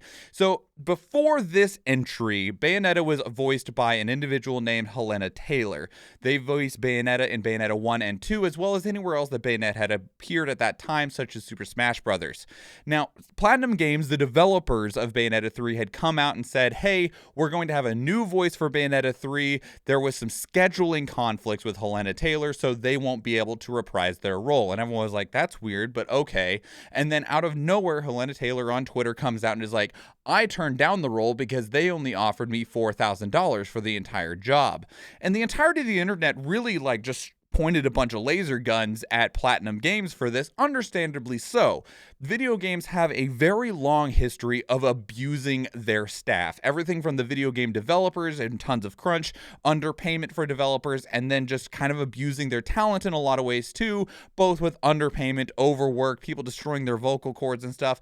It's not unique to the video game industry. It's a kind of universal problem across entertainment, but when you get these individualized moments that can kind of galvanize unionize a community, this was one of those moments. And so everyone jumped on Helena Taylor's side, pointed their guns at Platinum Games, was like, what the hell, man? That's bullshit. Helena Taylor is a unionized actor. There's union rates. Why weren't you going to pay those union rates? And while it's not that they officially made a statement, they leaked documents to the press. We didn't get to physically see those documents, but multiple outlets confirmed that they had seen internal documents from Platinum Games, and I personally feel like Platinum Games leaked these documents as part of a way of making a statement without them having to take an official stance, and that showed that their initial offer to Helena Taylor was credible. They wanted to pay the union rate. They were willing to pay for 4 or 5 sessions at 4 hours each, because per the union, you're not allowed to work a voice actor more than 4 hours per session to protect their voice. And so that would have meant that Helena Taylor would have received somewhere around $15,000 to $20,000 for their work on Bayonetta, playing Bayonetta. Now, there's still a conversation to be had on whether $15,000 to $20,000 is enough to be essentially the voice and, presentation of this, major character of a franchise. That's a different conversation, but the reality is that they had offered her a fair rate. Helena Taylor reportedly came out and said, no, I want $100,000 plus residuals. Platinum Games turned Helena Taylor down and said, hey, we'd still like your inclusion in this game. We will pay you your union rate for 1 session for you to appear as a cameo. And Helena Taylor said no, and that's kind of where we kind of think that $4,000 flat price came from, was that $4,000 for a single session to appear as a cameo came from.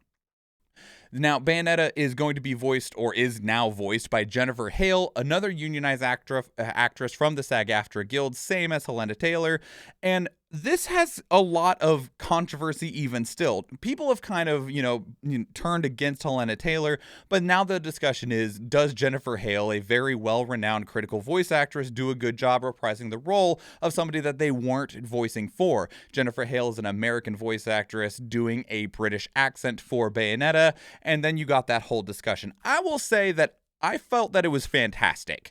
I thought that Jennifer Hale did an incredible job. I thought the voice was great. I didn't have any issues with it. I'm sure if I was somebody that was British or around British voices more often, I might feel differently, but it still felt like Bayonetta to me. It was a fantastic performance that I thought was delivered very, very well, and I didn't take any issues with it.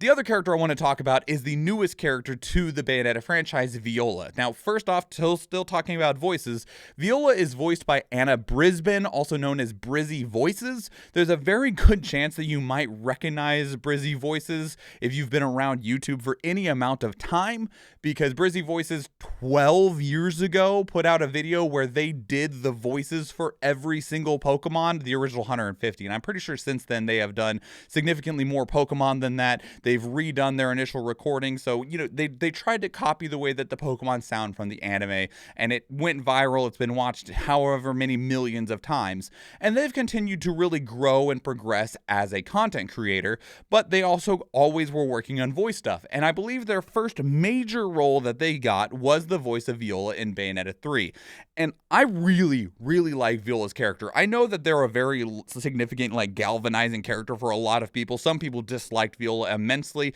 I thought they were a great character. They had a good personality. I found them to be a welcome addition to the game. They're still serious while still being a bit of a comic relief character, but Bayonetta 3 and Bayonetta as a franchise has always been a serious game that was not always taking itself seriously, and I felt like Viola fit very well into that construction and did a really good job feeling like a natural inclusion while being a brand new presence amongst the franchise.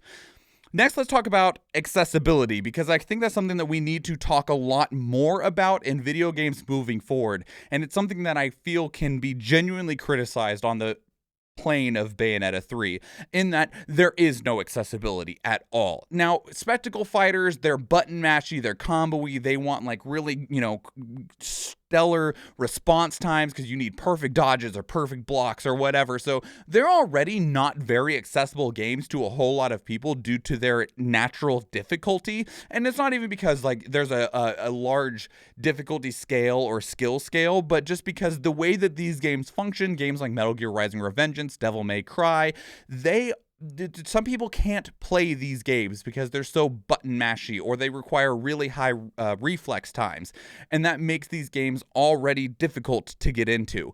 And I did find one piece of accessibility in the game. It's an item that removes some of the requirements for things within the game, but unfortunately this item is actually behind, I'll call it a paywall, but it doesn't cost physical money. You need to get in-game credits to be able to buy this item. It's an accessory that you can equip on Bayonetta to make the game easier, but it's the most expensive accessory in the game. You would have to grind your ever-living ass off to be able to afford it. I was able to buy like 3 accessories for the same price as the accessibility accessory, and that's just garbage. I don't agree with that at all. There is a difficulty scaling of easy, normal, hard. Bayonetta does include a ultra climax mode that's like super duper hard, but we're not going to talk about that right now. So easy mode might make the game a bit more approachable, but it still doesn't change the game in terms of making it more accessible. It just makes it more difficult to lose.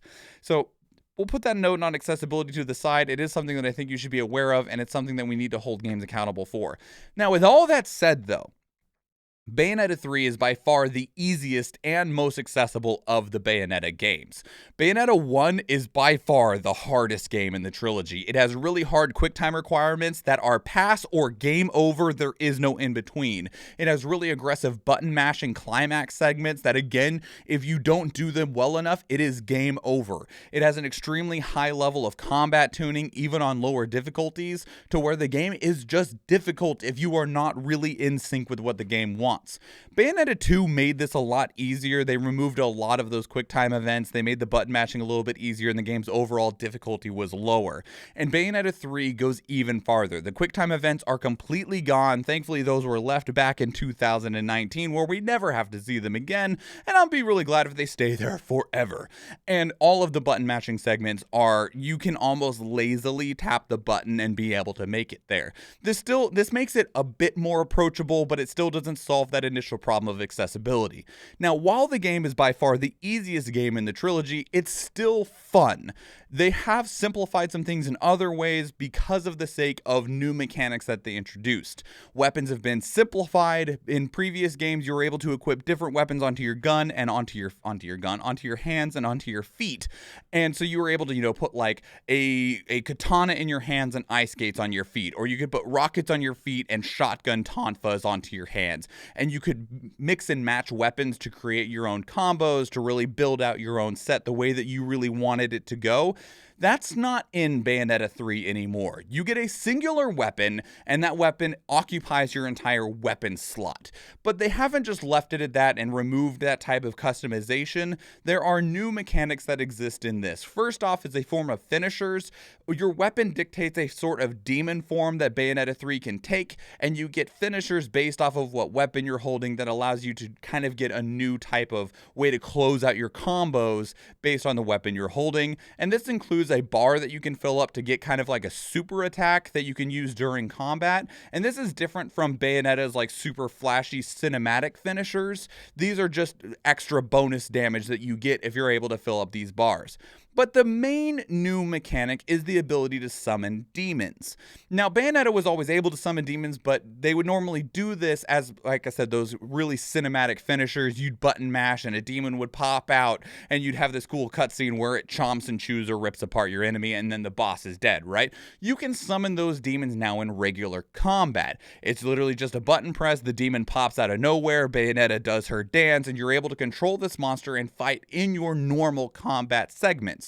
This is the new mechanic that allows more customization because you can equip different weapons alongside different demons, and the demons function very, very different from one another because you have everything from a spider to a dragon to just a big Madame Butterfly to a tower, okay? They get all over the place, and they function very differently from one another. And if you get acquainted with that system, you can actually summon the demon, tell it to do some attacks, and while its big hulking mass is trying to do its attacks, you can drop control of it, get some attacks in on your own, and then if you're quick enough and you do your timing correctly, you can regain control of it and give it more instructions and then just keep bouncing between the two, so you kind of just maintain this really significant momentum of this ongoing onslaught against your opponents.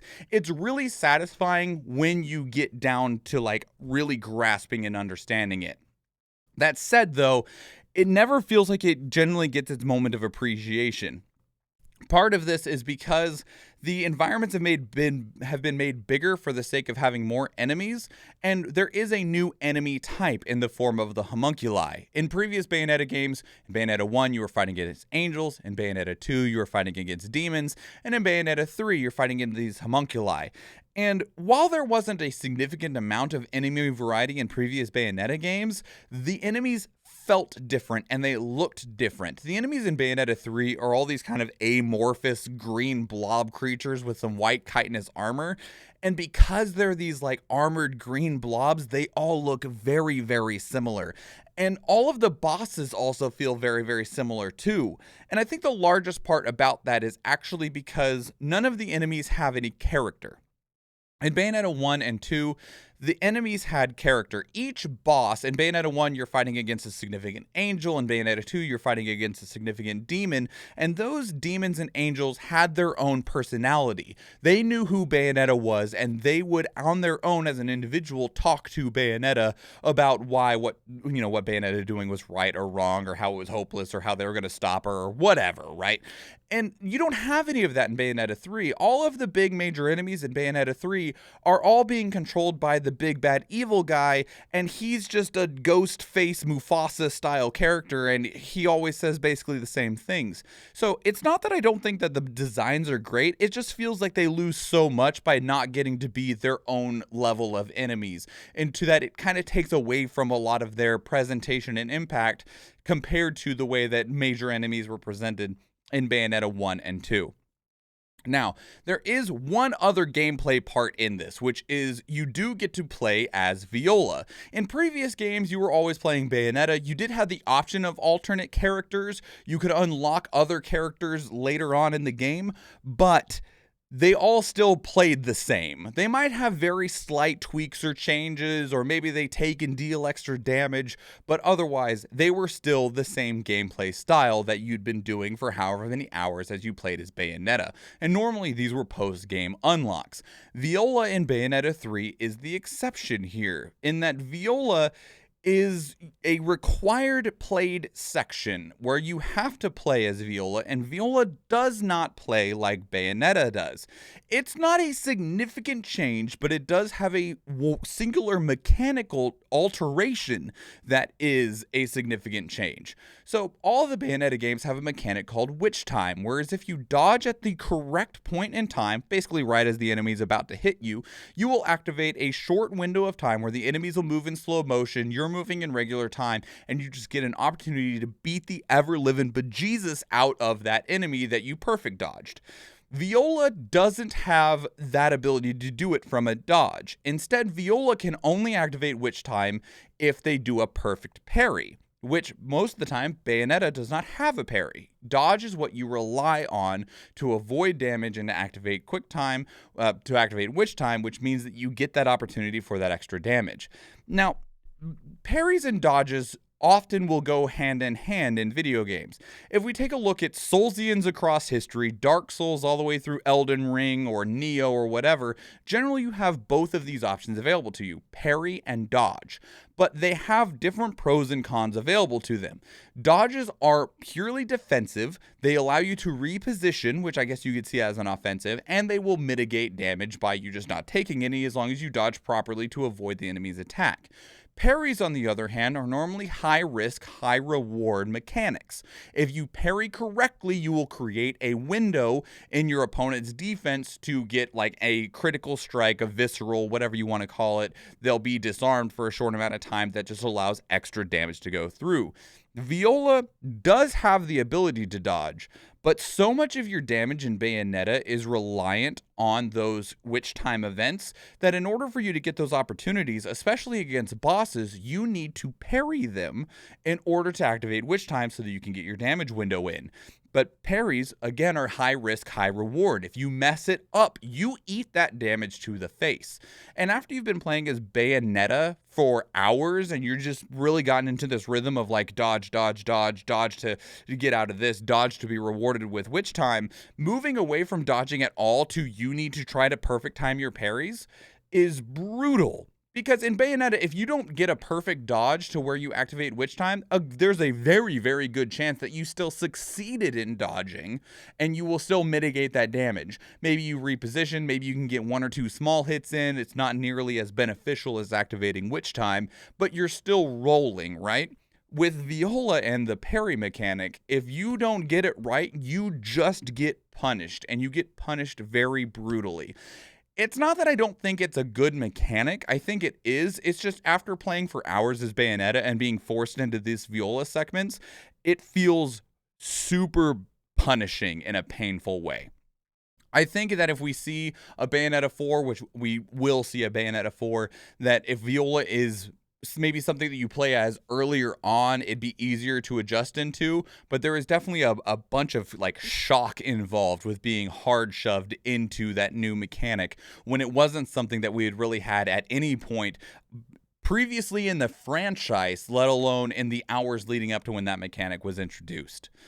The other thing that we need to talk about for Bayonetta 3 is its performance. Okay, so Bayonetta 3 is a Nintendo Switch exclusive. The Nintendo Switch is a very low-powered console. The Nintendo Switch is running on hardware that was dated when it came out. Its chip is based off of a tablet chip from 2015. This system is old. Now, that said, while I say it is old, there are definitely developers that have made things work on the Nintendo Switch, and it's very impressive. One of the biggest, like heralds of that is Monolith Soft. They were pulled from their Xenoblade projects to help work on The Legend of Zelda Breath of the Wild. That's an incredible looking game. This very developer that made Bayonetta 3, Platinum Games, made Astral Chain, and while it made my Switch overheat, the game ran really, really well. And back to Monolith Soft, Xenoblade Chronicles 3 is this big, massive, expansive, very beautiful game. I wish it had more resolution. It doesn't, but they made work with it what they could. And Bayonetta 3 definitely pushes the Nintendo Switch to its limits the same way that a game like Xenoblade Chronicles 3 does. The game runs really well overall. Like, it probably maintains a pretty solid 40 to 45 FPS. That's not 60. I wish it was, but it runs pretty well, especially compared to a lot of the other games that we can look at on the console. But it didn't achieve this frame rate through just good development. There was definitely some sacrifices that were made for this, the biggest of which are visual sacrifices. We talked earlier about the demon summoning mechanic. Well, that mechanic requires a larger space for the game to fight in. You need room for this demon to pop up out of the ground and be able to move around and do their attacks in. And you need to have large enemies to make those demons feel relevant against, because if all the demon is doing is bashing around their little chew toys that are the same size as a normal person, that's not the same as having a big thing fight a big thing. So you have these significantly larger environments, but these environments are very empty and don't have very good resolution. And you can't really make up for that in any way. That was done to accommodate the mechanics of the game. And while the game still runs well, the environments are so disappointing. And it's just because of the limitations of the console. And the problem with that really is that there's no way to improve that in the future. If we ever get a Super Nintendo Switch or a Nintendo Switch 2, or if Bayonetta 3 ever gets ported to another console or PC, it won't. It's Nintendo. If it ever does, if it gets access to better hardware, sure, the game will run better. You might be able to get the game to run at 1080p, 60 frames per second, or 4K 30, or 4K 60, or whatever, right? But you can't add in things that don't exist. Sure, there might be higher textures in the files, so there might be like 1080p textures that are being downscaled to like 540p for the sake of helping the game run smoothly. So you can put those back up to their 1080p levels, but the empty environments, there's nothing there to improve on. You can't add, road clutter and environment detail. You can't add extra leaves to the trees if the leaves don't exist. And that'll mean that even if we do get better hardware for Bayonetta 3, it will never look better. It'll run better, it'll play better, but it won't look better. And that's really, really unfortunate because this game is such a spectacle that I think that it would be such an impressive display if it wasn't locked in a Nintendo Switch. I feel like the Nintendo Switch isn't necessarily holding Bayonetta 3 back as a game, but I feel like as a presentation, the Nintendo Switch is holding Bayonetta 3 back. One of the other places that we can see this in is these kaiju style battles. So you do have, during your regular combat section, the ability to summon a demon and have them do their attacks, but there's these other sections to where it is even bigger, right? You have city-sized enemies fighting city-sized enemies. But the way that these work is not in any grandiose way. You're literally playing rock, paper, scissors against your enemy. Your options are bite, block, or punch, and that's it. And one of those beats the other ones in a nice little triangle Rochambeau style. And I feel like these segments were meant to be more of a spectacle, but because of the limitations of the hardware, they just couldn't put it into where you have these large-scale detailed enemies in these larger environments and have them do something more than beyond these kind of slow rock, paper, scissors style attacks. It's really unfortunate. But ultimately, I really liked everything that was in here. I can definitely just see where we're falling short and really reaching the end of the top scale of what the Nintendo Switch can achieve as we see these really high-end developers push it to its absolute limits. One other thing I want to talk about before we work on closing out is the game has a naive angel mode, which is, I understand, but also in the form of Bayonetta 3, I don't necessarily understand. So the naive angel mode is a censorship mode, okay? Bayonetta as a franchise is known for the sexual nature of its main character especially. Bayonetta, she's dressed in her hair and all of her clothes disappears as she uses her hair to go down into hell and summon forth a demon, and she is completely naked when she does this, right? And there's many a moments where Bayonetta is being sexy for the sake of her feeling like she wants to be sexy, right? There's nothing wrong with that. It just is a very defining thing about the game. Great combat. I highly recommend the games. They're fun as hell. But just be aware if you're going into Bayonetta 1, don't play it with your parents in the room because they might have some questions. Because some of the things that Bayonetta does to some of those enemies, those are just straight up sexual torture.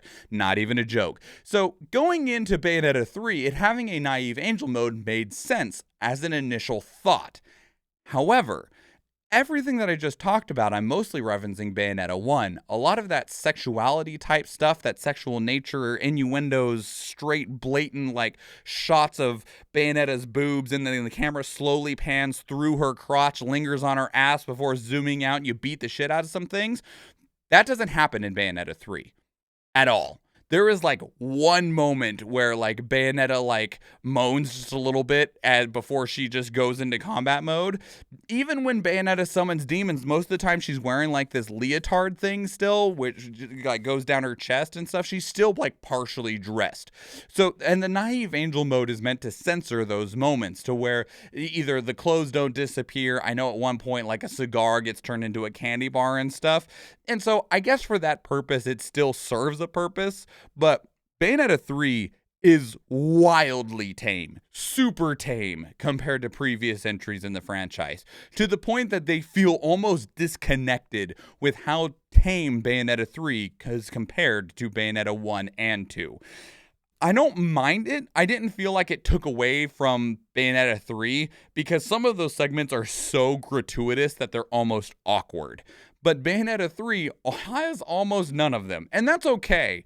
But it just made the idea of including a naive angel mode almost silly with just how tame the games are. I don't know. I know that Bayonetta 2 on the Switch didn't get this added, and I don't believe Bayonetta 1 did either, and both of those games could benefit from this significantly more as like an added feature than Bayonetta 3 does. But I imagine that'd probably be more work to actually go back and redo a whole bunch of stuff in those previous games compared to building it up from the beginning. So just a note of just like, it's kind of funny that it's there when it doesn't actually serve a purpose because of how tame this game is comparatively. So as we close, Bayonetta 3, I think is a great game, and it's really brought down a small notch by the Nintendo Switch as its hardware. I think that this game could have been so much more than it is if it wasn't locked onto the Nintendo Switch.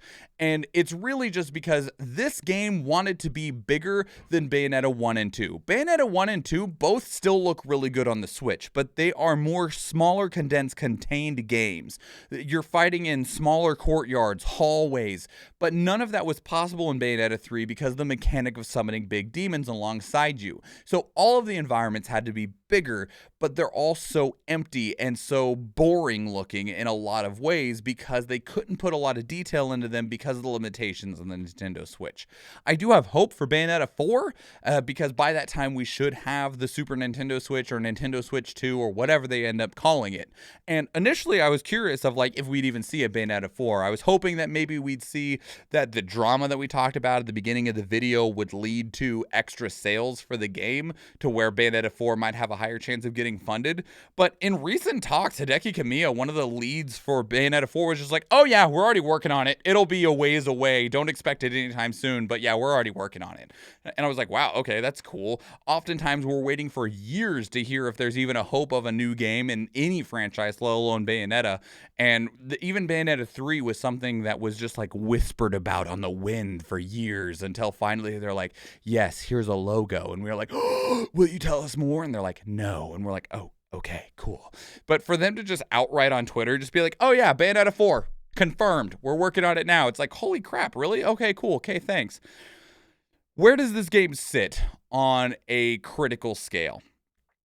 Honestly, it really depends on a subjective level of your appreciation for Bayonetta as a franchise or character action fighters or spectacle fighters as a genre. Ultimately, I'd place this game at like a 7.5, maybe an 8 out of 10, and it really relies on you getting through the game because there's parts in the middle that you're just like, I don't know if this is it, man. And then it just wraps up in a way that you're like, nah, that was awesome. At least that's the way I felt, right? So I'd really recommend it if you're a fan of character action fighters or spectacle fighters, if you like games like Devil May Cry, if you like Metal Gear Rising: Revengeance, if you like Astral Chain, if those are games that you enjoyed and appreciated, this is another game in a pretty small genre that you could enjoy and you could appreciate. There will be a lot of debate for years to come over some choices in the story. For spoiler reasons, I'm not talking about them here, and I haven't talked to them at all at this point. And so it's really just kind of up to you on if this feels like something that's approachable. That said, I will make a separate recommendation for a game that is more widely available. If you want a character action spectacle fighter that is available on more platforms, that is essentially what Bayonetta would be, at least to me, what Bayonetta would be if it wasn't locked on the Nintendo Switch, go play Solstice. Solstice is a game from a very new studio. I don't remember what country they're from. It's somewhere in Europe. They're super small. It's one of their first games, and it is incredible. It is literally just if Devil May Cry and Bayonetta had a baby, and that baby was really, really into Claymore. Highly recommended if you don't have a Nintendo Switch but do have a PlayStation or a PC gamer, or if you just don't want the limitations of the Nintendo Switch on what it would have, go play Solstice. But that concludes our one-take review for Bayonetta 3. Please let me know what your thoughts are on Bayonetta 3 as a franchise or as this game, or what you think the future of it might hold. Put your thoughts down in the comments below. If you enjoyed this video, please leave it a like. If you want to catch future videos, please subscribe to the channel. And if you go watch one of the other videos on the channel, or if I see you in the live stream, thank you and enjoy. Woo! We did it! Wow!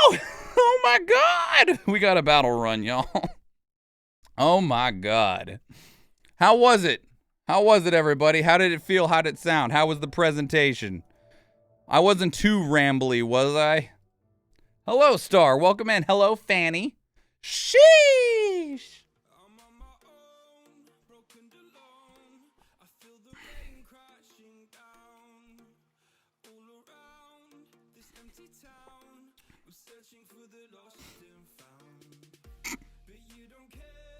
I wish I wasn't recovering from being sick, because I was definitely feeling the, like, face stuff. Like, if I would have done this last week, I think that would have went better. But about halfway through, my throat went, "You were sick yesterday, bro." And I was like, I know I was sick yesterday. I'm sorry. The end sounded great. Awesome.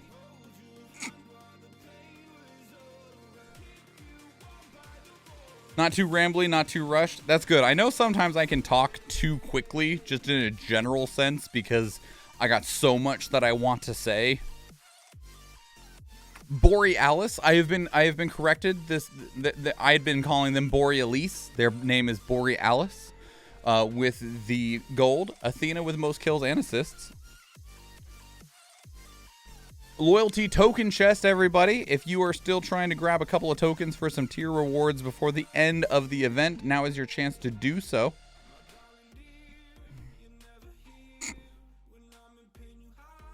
Yeah, I was definitely feeling the sick recovery. Probably about... probably somewhere in the middle of talking about the game's gameplay.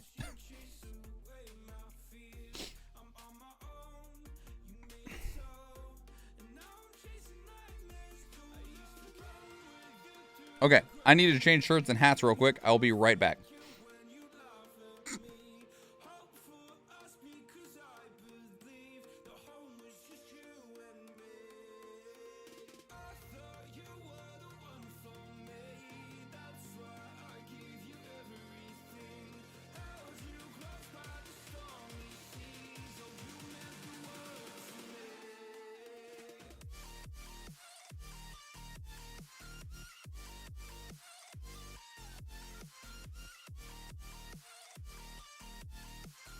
How are you, amazing peeps? This amazing peep is great.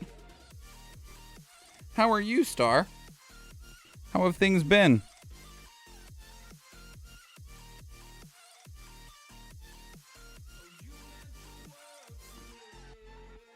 Making some turkey tortilla soup. Oh man, that does sound good. Yeah, me and Athena were both sick as hell yesterday. It was awful.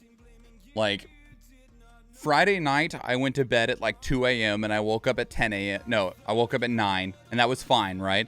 And like I thought I had slept wrong, and I probably did sleep wrong, but I slept in a way that I thought that I'd like upset my asthma and stuff. I couldn't breathe. I didn't feel very good. My neck hurt. And then like as the day went on, it was like, oh, you might have not just slept wrong. You might also be sick, because Athena was starting to not feel very good. And it was at like 4 or 5 p.m.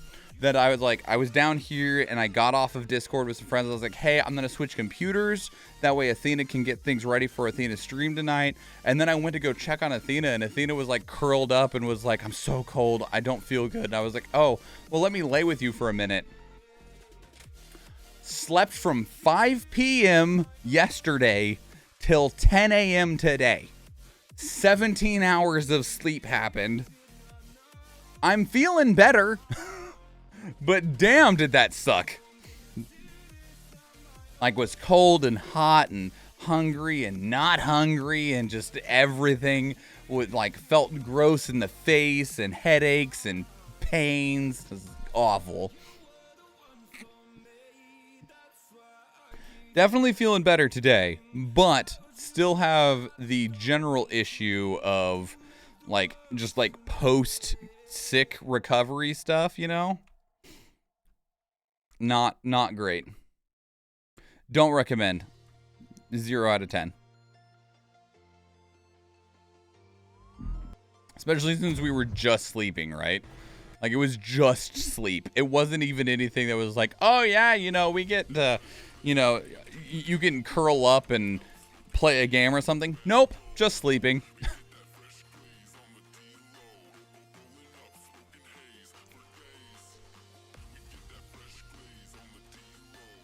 That day disappeared.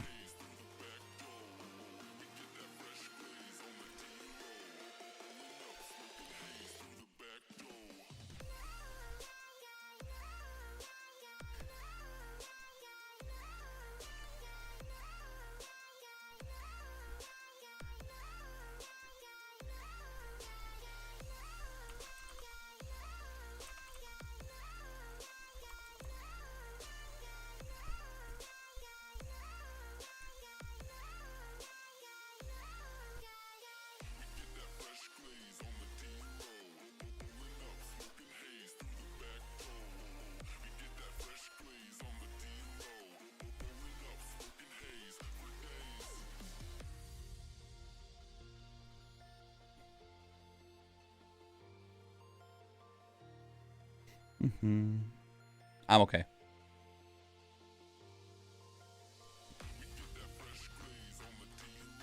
Okay. Right, I had things to do. I've been sad sleeping this evening. I get to go back home tomorrow. Well, I hope that everything continues to improve where it can, Star. I know that things this year have been like a trial. There have been major ups and major downs this year.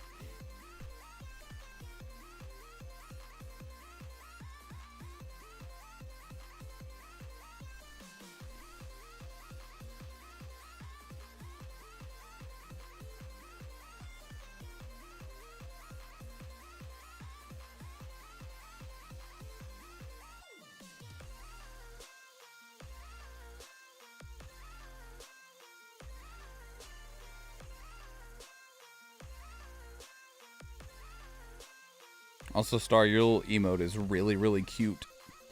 I have this extension to where if I highlight a picture, it'll make it bigger. Let's see if I can't get an example.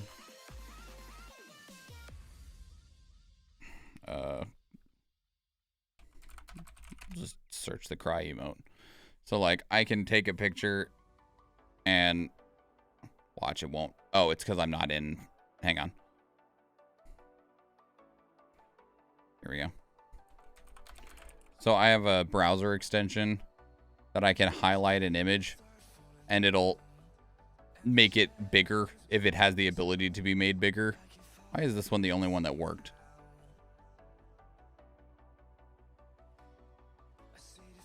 Sadness. Anyway. Yeah, there we go. See, like I highlight it, it makes it bigger. And so I can highlight people's emotes in my chat and it'll blow it up like that if it's to as big as it possibly can. And it just lets me get a closer look at some people's emotes. But you do have good news. I'll take good news. What's your good news?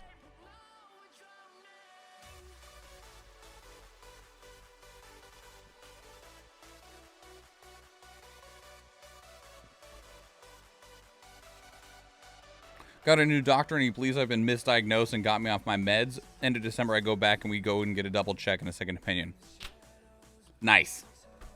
New doctors, second opinions. I know that those meds were hell for you. Like, they were supposed to fix one thing, but they caused a bunch of other issues too. And I know they weren't like, it wasn't a good partnership.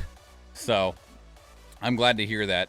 There's a lot of doctors that just kind of throw excuses out or just be like, oh yeah, it's probably this, and then just like don't take any care to figure it out, especially with women, because they're like, oh, it's probably just hormones. Are you on birth control? You need to lose weight. And you're like, fuck you, fix me, that's your job. It's probably nothing, you're probably just hormonal.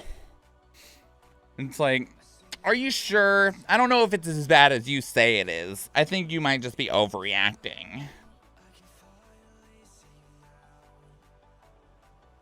Fingers crossed I don't have IH at all. Yeah. Hopefully. Or you know, even if you do, maybe you can get better treatment for it.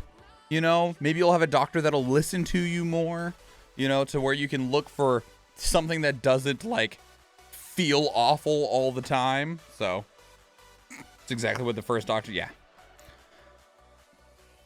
But between the stuff that Athena has went through and my sister has went through and my mother has went through, it's just like, man, doctors suck. Meanwhile, I go to the doctor, fucking white dude, right? And my doctor's like, yes, whatever you like, white man. I will listen to everything you say and we can do anything that you like. And I'm like, going to the doctor isn't so bad. And then I hear all the stories from like anyone femme presenting in my life. And I'm like, man, that sounds like ass.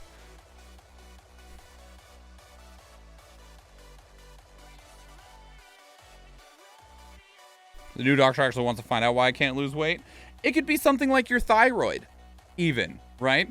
Like I am showing signs of having a thyroid issue, hypothyroidism, to where my thyroid gland is lazy, but that can drastically affect your ability to lose weight immensely. And so it could be something like your thyroid. And they're like, you know, I think it just might be hormones is the reason why. Or, you know, you tell me that you're doing these things to try and lose weight, but I secretly think you're lying. You probably like to sneak cakes at night, don't you? And you're like, no, bitch, I eat healthy and I work out. Fuck you.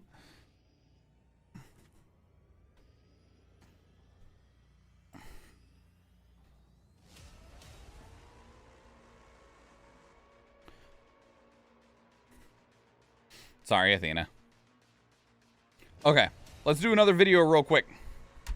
Put in your YouTube swans, your high swans, or any emote of your choice. It doesn't have to be one of mine. It can be one of yours from somewhere else. It does not need to be the case, but we'll fill this up, especially since we were talking about personal things. That way it's not on the YouTube video. And then we'll record this and we'll keep chatting.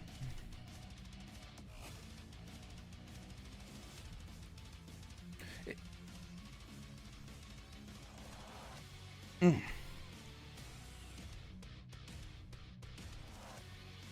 just going to put in some extras so I don't have... Nothing against you, Star. You're more than welcome to talk about those things here. I just don't want them in that little box since this will be chopped up and put on YouTube. And I didn't want your stuff, like, on my YouTube channel forever for your sake. That's all. You're more than welcome to talk about those types of things here. It was mostly for your own sake that I wasn't, like, that I was filling the box up. Okay, here we go. Greetings and salutations. My name is MichaelSchwahn. I'm the nerd in a snapback, and today we are checking out Need for Speed Unbound.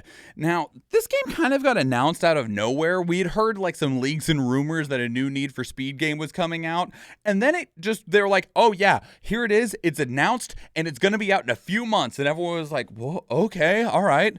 Does it look good? And I've not looked at any of this yet. I do know that there is a very mixed bag of opinions about Need for Speed Unbound. Now, my own personal history of Need for Speed, I think is the same as most people, is it's mixed, right? There was that golden age of Need for Speed between like Need for Speed Underground 2, Need for Speed Most Wanted, and Need for Speed Carbon that were just like the best, right? You're just like, oh, the meat and potatoes of Need for Speed games. If you wanted a little bit older school, you could have went till like Need for Speed Hot Pursuit. That's definitely older, right? But I feel like those three games and a little bit of the room around them were when just everyone was just like craving Need for Speed. And I don't believe that Need for Speed has ever achieved that golden age again. Probably why we call it a golden age, right? And they've tried many times. They even made a new game just called Most Wanted, and it wasn't the same.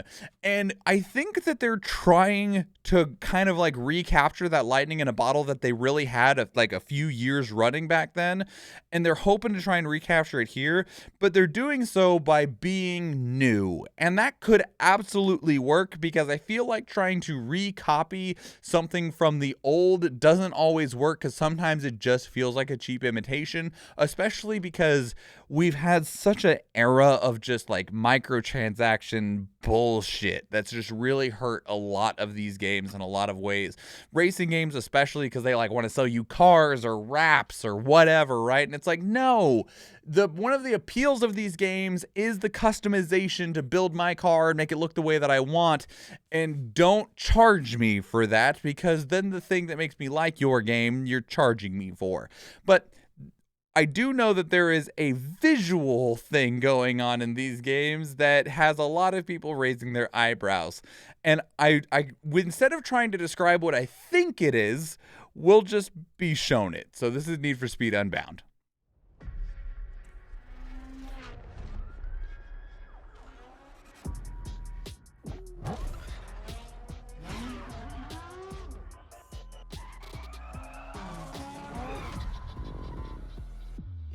Do this?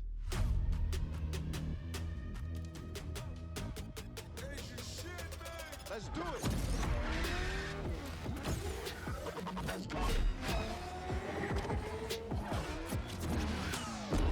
They say it pays the cost to be the boss.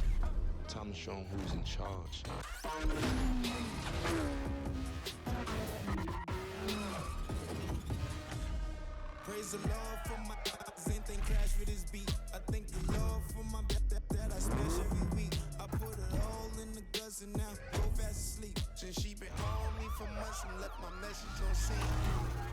I put it to you like this. You dust me in this, I'll let you have that bitch. Open that mosh pit up.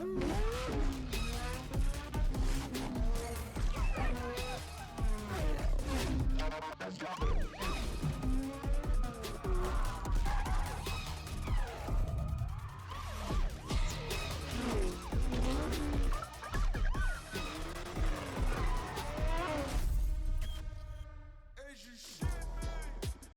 So, if you can't tell, the major difference, the major change is this kind of like anime aesthetic that they got going on for it. The cars still look really good, right?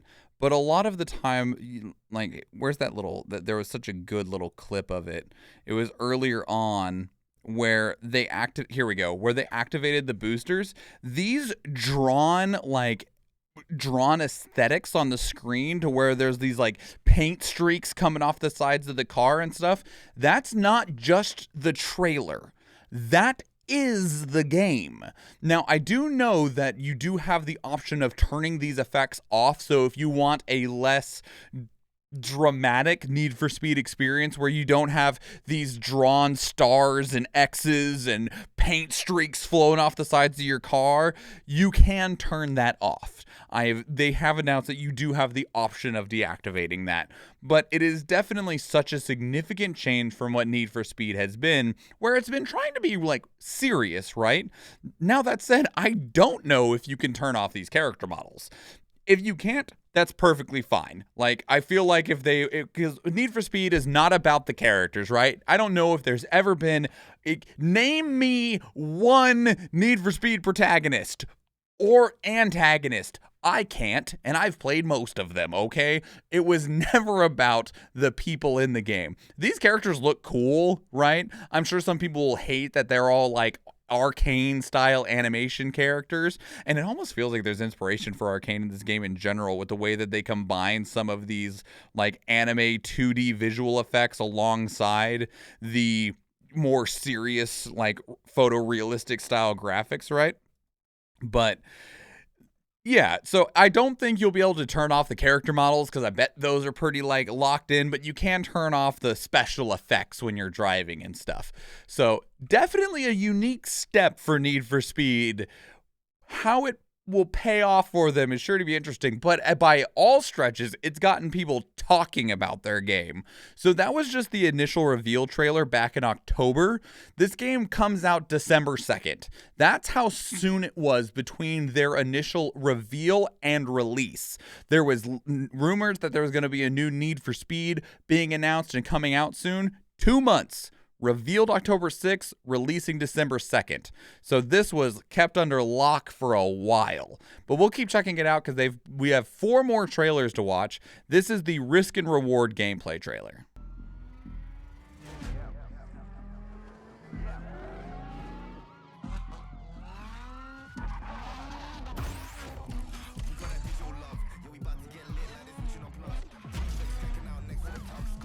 That's fast. It is. I will say that after being burned by some of these companies of them announcing games like fucking 10 years before the game comes out, I'm real sick of it. And I got a large amount of appreciation for companies that announce their games and release them within a year of those 2 events, right?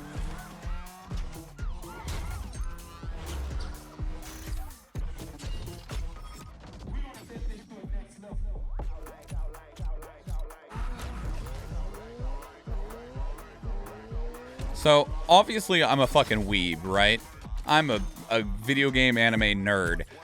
I absolutely love these visual effects, right? The way that you get the, like, drawn lines on the wheels as you spin out off of the starting line, it's just fucking sick looking. I can understand where, like, your hardcore gearheads that are playing Need for Speed and Gran Turismo and shit wouldn't be into it. You do have the option to turn it off, but these fucking anime smoke coming off your wheels, I really like it. I like it a lot. I think it looks excellent. All right, this is the Takeover event gameplay trailer. This was 2 weeks ago, November 8th. we out here, street style, it's everything. Let's show them who's in charge. Meeting deadlines has been iffy for games, especially over the last 4 years. And, you know, if you got COVID delays, that's fine. If you had development issues, that's fine. It's really, like, it's really about the initial reveal. Because it's one thing if, like, you announce it, we'll say January 1st, hoping to release it December 1st, and then it gets delayed to June 1st, to where instead of a 12-month window between reveal and release, it's 18 months. That's fine. It's okay. It's when companies reveal a game and it doesn't actually get a release date for like 5 years after that.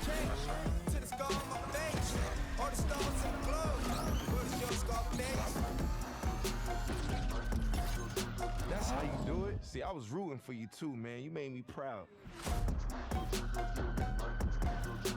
So that's just kind of like an arcade game mode almost. Or what is this one? How much of this am I getting copyright for? Probably a lot. Probably a lot. ASAP Rocky's Custom Mercedes 190E. Trailer from November 16th.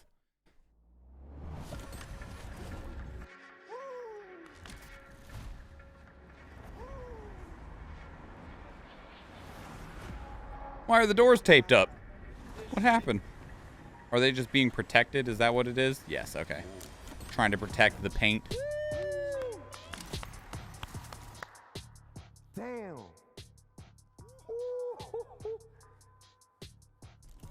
Whoa. So, I'll admit, I love making ridiculous fucking looking cars in Need for Speed. I would never want one in real life. See this right here? Y'all got that? Wow, the back is the illest part. This is sexy. This is sick right here, man. I ain't gonna lie, I ain't gonna hold you. Yo, the detail is crazy. Yo, it's so low. Because, like, don't get me wrong. Same star? Yeah, same. So, like, you know, the car looks cool, right? But, like, one, I feel like this car is just asking to be stolen or stripped in the real world, right? And also, it's, like, so low that it is so impractical to try to drive anywhere that isn't a garage. The only colors you really get are the illuminated, like, tail lights, the headlights, and the fog lights. So I figured we would just keep that, like, all different colors and make it more of a spectacle when you see me, you know, driving past you in a video game. Also, like, my car has ended up with scratches on it in places that I don't know where they came from, and I don't know how you'd possibly scratch in that spot, but don't worry, the fucking general public managed to figure it out anyway. Could you imagine getting random-ass scratches on that? Hell no. What more could you ask for? Two-tone Mercedes-Benz, green fog lights. I mean, I can't wait to see y'all on the street, man. I'm dusting everybody. I got a real need for speed. That was a weird trailer. I would cry, right? Okay, so this is the last trailer we have. This just came out November 21st. I imagine the game will probably have a launch trailer. We're recording this November 27th, so the game releases December 2nd. I can't always get those launch trailers if they don't put it. Sometimes they don't put those trailers out until the day the game actually launches. But so we'll check out this speed race gameplay, and then that's all we'll have from them for this time being. Right from the garage to the ramp into the trailer and the show floor. Nowhere else.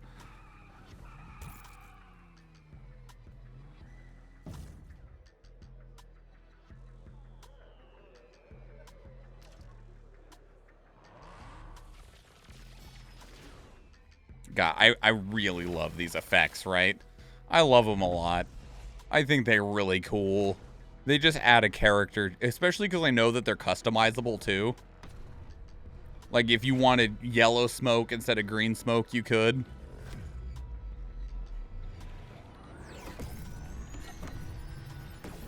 God, yeah, no, they're fucking cool.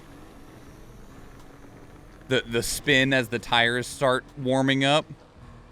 The little speed streaks coming off the hood.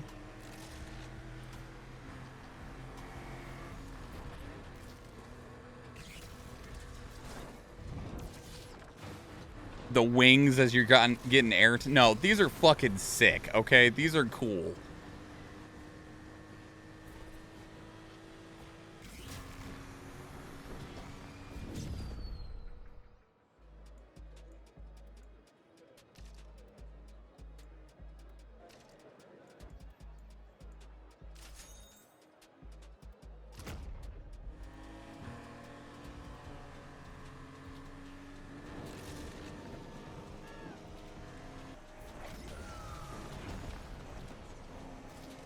Looks really good too. Just like I'm looking at the environments and stuff now. It's obviously not going to be able to compete really with games like Forza or Gran Turismo, because those games are definitely meant to be more along the lines of proper simulations where they're meant to be as photorealistic as possible.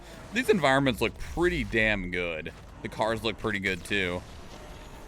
Okay, nope, love the effects. Still love them.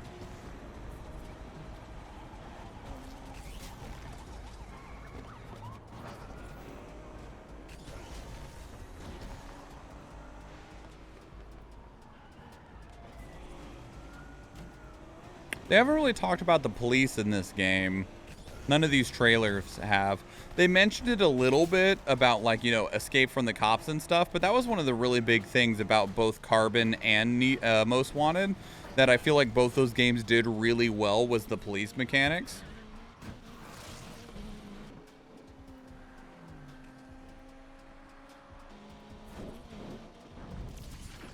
It's neat that other cars around you also get the effects too. Like just there when both of them went over the ramp, the other one had like some orange and blue wings compared to like the empty yellow ones.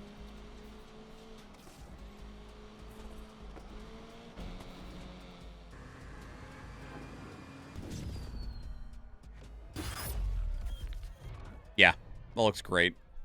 I can definitely see where there's going to be plenty of people that don't like it, and I can understand why they'll end up like not liking it, but I like it. And, you know, to each their own with that. This looks fun as opposed to just left turns all day. And like, you know, I've definitely played Gran Turismo in the past and enjoyed it, but it's definitely a different game direction than something like Need for Speed or Burnout or Midnight Club ever was, right? And unfortunately, I think Burnout's a dead franchise, and I know Midnight Club is a dead franchise now. So really the only one that I can immediately think of that's really trying to carry on, for better or worse, with some of their recent entries, the idea of an arcade racing game, is Need for Speed, on a large scale anyway, right? Because of course you have things like Mario Kart, and we had the Hot Wheels game, but they definitely, those are still separate from the idea of these, like, I don't even know how to describe these ridiculous customization city racers that you have, in the idea of like, one of my favorite racers, Midnight Club Dub Edition Remix 3, fantastic game. Burnout was, you know, really good. I already mentioned the old Need for Speed games that were really good. All of these games were kind of along the same era and timeline, and I think that they just kind of fell out of favor, probably because of trying to focus too hard on realism, going for a more photorealistic presentation in a lot of these circumstances, or just, you know, being eaten up by microtransactions or studio issues, because we've seen so many acquisitions and then they'll buy a studio and then they'll, you know, harvest the devs to work on a different project or something. But if this game does well, Need for Speed has been kind of struggling its way along with like decent entry, bad entry, all right entry, bad entry, decent entry, bad entry. Hopefully this can lift itself up above some of the other ones, because Need for Speed is something that I think people talked about a lot 20 years ago, and then they just don't anymore. And whether it's because racing games just aren't as popular anymore, or if it's just because racing games haven't been given the attention that they need to be something that people talk about, who knows? But this game definitely is trying to be its own thing. It's trying to do something different in terms of its presentation. There's only so much creativity you can get with a racing game, to where you can't really reinvent the wheel, literally, in this case. So racing games have been pretty thoroughly explored in terms of mechanics, and unless you go in a direction where you're giving like the cars like superpowers and stuff like that, it can be kind of hard to differentiate yourself in that space. But I think that they found a way to make this game feel different in terms of those visual effects, and trying to capture some of what they had done previously, and that gives them something that feels new and different. Because definitely in some of those previous Need for Speed games, if we look at like Most Wanted or even the most recent Need for Speed Heat, they're all right games, but racing games I've always looked really, really good, because medals are really easy to render at a decent like presentable scale. Cars have been one of the things that they always show off in like tech demos of like, look how good this car looks. And it's like, yes, but show me someone's face, and then their face is like a, you know, gross looking thing. So with Need for Speed, you weren't able to use graphics to set yourself apart, and so many of those other games felt like not a step forward, and I don't even necessarily believe that Need for Speed Unbound will be a step forward, but at least it's going to feel different in the way of its presentation, and I think that that might be good for it overall. Microtransactions have been killing games more. I know it's pushed me away as well. I love Need for Speed and feel racing games lost their oomph because of BRs. Well, and I definitely think that the push for realism and microtransactions hurt racing games a lot, because all of those other games that we talked about, you know, Underground 2, Most Wanted, Carbon, Midnight Club Dub Edition Remix, Burnout, none of those had microtransactions. They were all inbox complete experiences. They had things that set themselves apart from one another. You had all your customization and everything was right there. They weren't trying to look realistic. They were just trying to be fun racing games. And then the push for realism and especially the implementation of microtransactions, I think, really took a lot of the air out of the tires of racing games. So that is Need for Speed Unbound. Let me know what your thoughts are. Do you like the new graphical effects? Will you be turning them off as soon as you get the game? Are you getting the game? Put all your thoughts down in the comments below. I'd love to hear from you. If you would like to keep the conversation going elsewhere, two great places to do so are Discord and Twitter. Speaking of Discord, we have a channel dedicated to these reactions where you can place links of your own that we can check out together live on stream, because we do stream on Twitch, and I would love to see you there. If you enjoyed this video, please leave it a like. If you want to catch future videos, please subscribe to the channel. And if I do see you in one of those other videos or in the live stream, thank you and enjoy.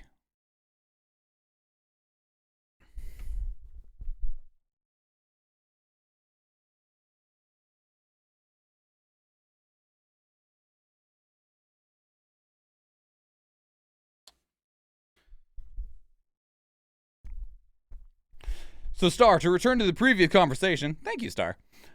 You already have hypothyroidism, but you're on meds, so it shouldn't be keeping you from losing to the point. Okay, I see. Yeah, that's one of the things that my doctor has been talking to me about, because I'm showing early signs of hypothyroidism. So we're like monitoring my blood work like every couple of months, because my doctor has hypothyroidism, and he's like, if you have it, I want to get you on it. I want to get you on at least low dosages of the medication early, because he had an issue of that he fell asleep in traffic because of his hypothyroidism. And he's like, I'd really like to avoid having that happen for you. And I was like, haha, yeah, me too. I would like to live longer, please.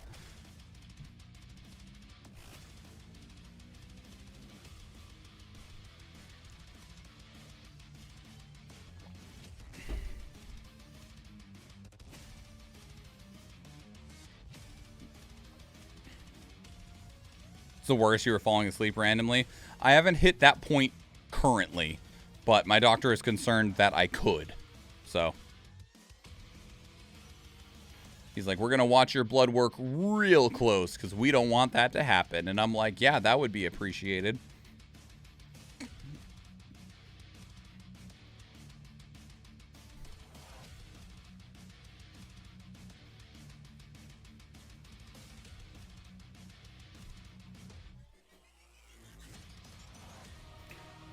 Thought I had that one sleeping visibility. You could sleep and feel so rested, then bam, head nodding. Narcolepsy?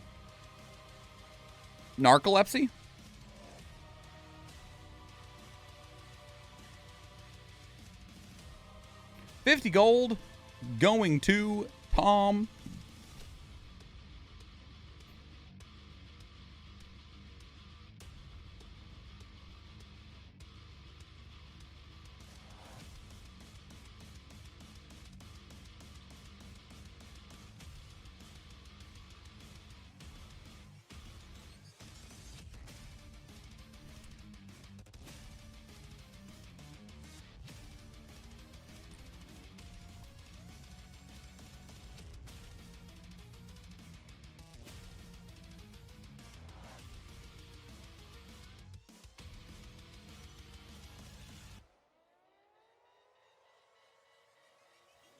Check out this incredible Athena Latina flying rogue. Look at it. It's excellent. We love it. great. Okay, this is going to be last, everybody. If you are here for the Stream Raiders, we still have 2 more reactions to record, but I'm going to try and stay on task and get those recorded before quickly, essentially, and then we'll raid out of here. I especially don't want to push it too hard because I am recovering from being sick, so.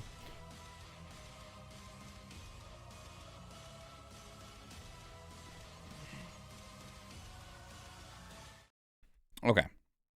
Let's get that back open. Oh, I'll put the music up while I'm getting the trailers ready. Like, just get these recorded and, you know, raid out so that I can, you know, I can edit sick or edit while a bit tired, you know, but it's best to not push it too far. We'll drop that one. Especially because I know that I was, during the Bayonetta video, I was definitely struggling because that was just constant talking instead of at, you know, certain points you're able to take a moment and enjoy the trailer or take it in for a second. Didn't have that opportunity in the Bayonetta video.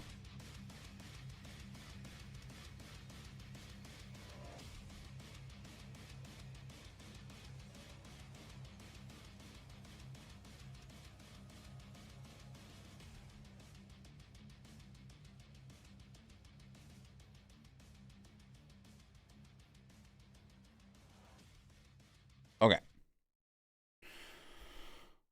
All right. All righty then, everybody. If you want to put in your emote of choice, whatever fits your fancy, it can be mine, yours, or anyone else's. Just something to fill up that chat to say hi to everybody. As we get started into the next video, put in your YouTube swans, your high swans, a heart of your choice. For a while, we had Real in here putting in just the creepiest emotes he could possibly find.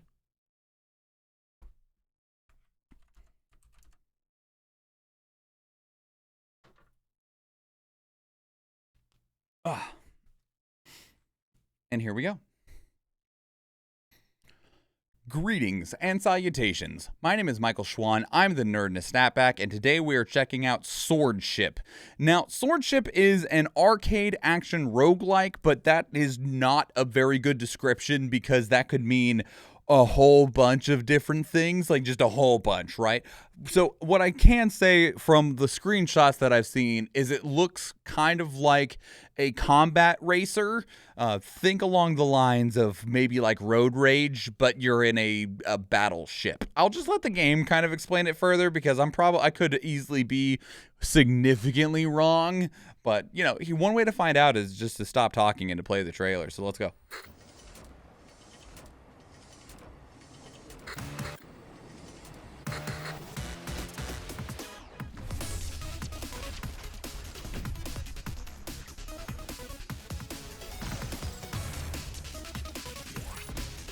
Do you have a weapon, or are you just dodging things?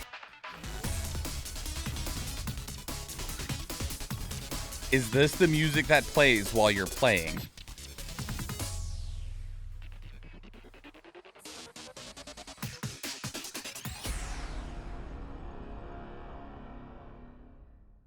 Okay. We're just going to keep going. So this is the release window trailer from April of 2022. Not yet rated.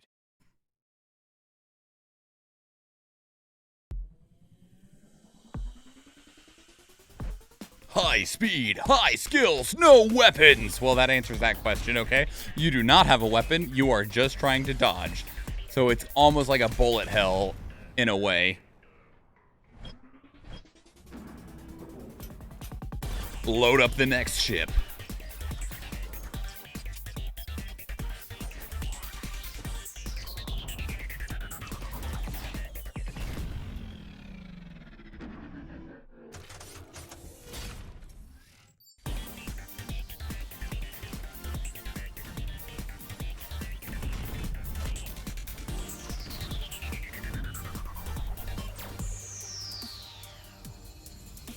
Oh.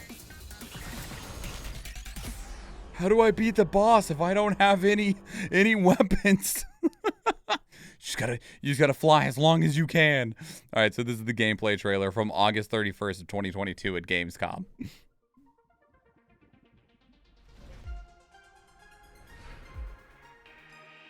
The next dodge 'em up.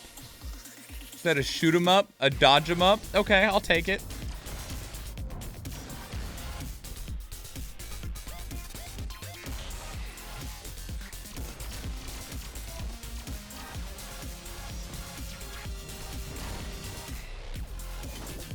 Enemy fire is your only weapon. You have to make them hurt themselves. Okay. Get them to target one another. Make split-second decisions.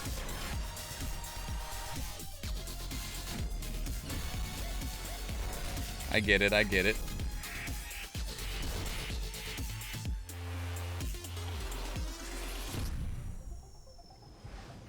Yeah, it is cool looking. If the music is in there while you're playing, that'll make it a lot, like, If you got a really good soundtrack to go along with this, stellar. Stellar, right? This is the release date trailer. I already know it, but I'll let them reveal it. The style is excellent. It's very clean, right? Which is great because of the style of game it is. It's very easy to tell what's you, what's an enemy, and what's something that's going to hurt you. And that's really important in this style of game. And it looks like that they understood the assignment when it came to that of having a lot of visual clarity for the sake of making the gameplay work properly.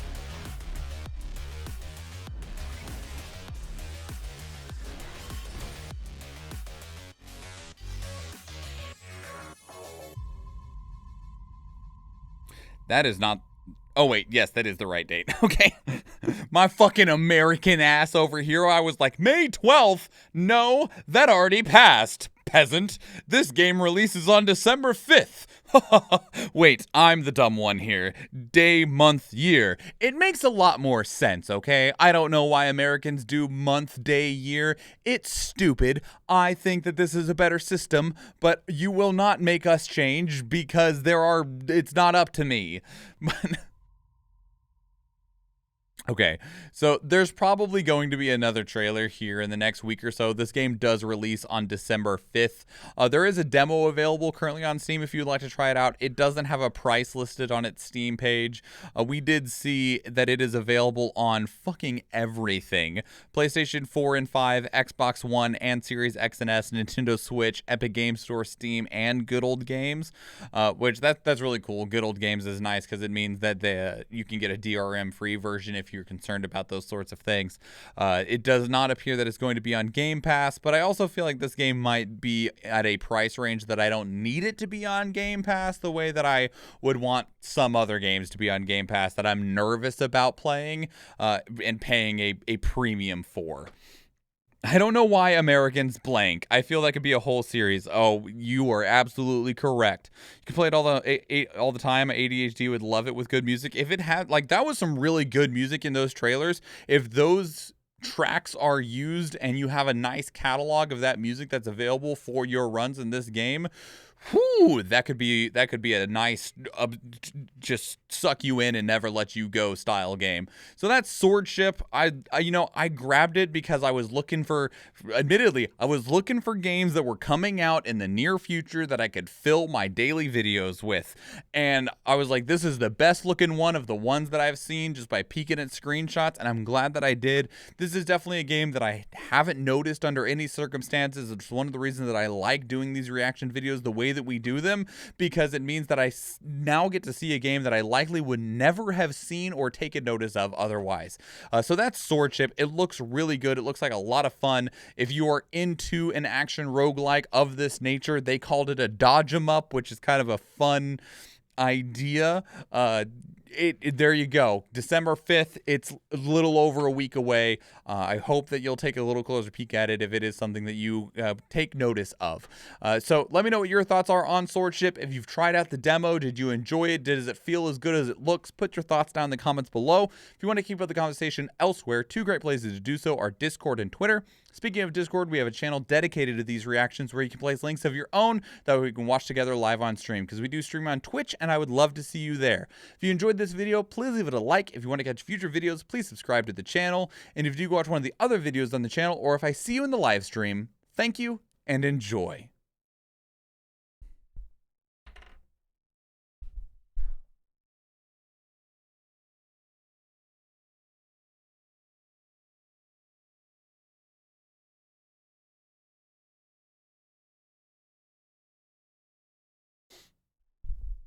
All right. We should have enough time, yeah? 19 minutes. Perfect.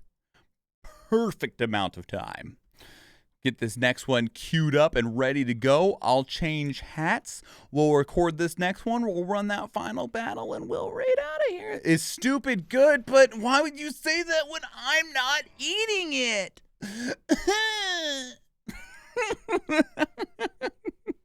I'm glad it's good. I'll be excited to try it here in like 20 minutes or so.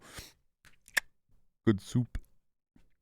I don't know what. I've never even fucking seen that movie or show or whatever. I know it's Adam Driver that does that fucking voice. I think it's from the same movie where he's arguing with his goddamn wife. But I blame TikTok. Of course, it's TikTok's fault. But man, does my brain just enjoy that good soup.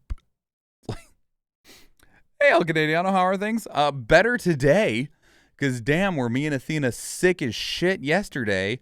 Good God, we felt awful. I slept for 17 hours straight. I slept from 5 p.m. yesterday till 10 a.m. today. That's how shit I was feeling. So, real glad to not be feeling like shit today. Because, whoa, man. So much sleep. Do you know what it is? No idea. We have COVID tests upstairs, and I'd even thought about taking one yesterday, but because I'm feeling better today, I just didn't take one. I also I just was like, if I feel worse, I don't have anywhere to go or be, so if I need to, I'll check tomorrow, but I'm feeling a lot better today. So I think it might have just been like a cold or something. What did all of my fucking doctor give me? I went and saw my doctor like a month ago, and he gave me a flu shot, some other shot. What all did he give me? He gave me like 3 fucking shots. Yeah.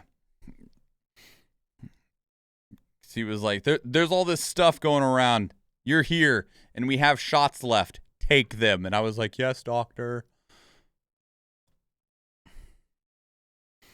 Yeah, right now in Alaska, we have COVID going around, we have the flu going around, and we have an RSV that is even targeting adults going around, which is crazy because it's normally a younger target. But nope, they're like, nope, adults too. Need to close you up for winter? Dose you up for winter. Yeah. I know some people in Washington getting RSV. Yeah, it's weird.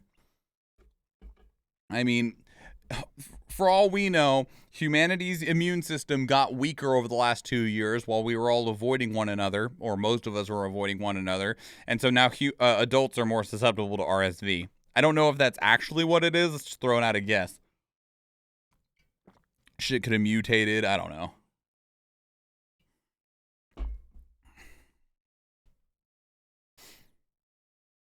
Even our children's hospitals are getting hit. Sucks, man. Especially when we have such a shortage of medical staff and they're fighting to get paid any respectable amount of money. I don't like it. I don't like it. There's a whole generation of anti-vaxxers kids. Oh, God. You're not wrong. It doesn't make it better, though.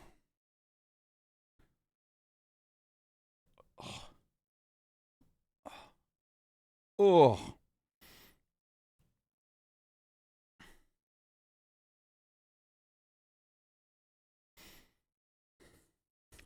Like Bush or not, remember when he declared measles over? I mean, our current sitting president was like, COVID has, the pandemic is over. And people just took that to mean that COVID didn't exist anymore. And he's like, no, he's saying it's not a national crisis anymore. It still exists and it's still killing way too many people a day. And polio, there are cases of freaking polio. That's insane.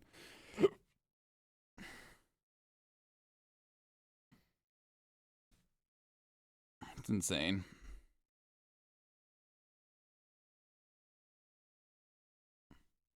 Says someone not named the two of you who I know in Alaska.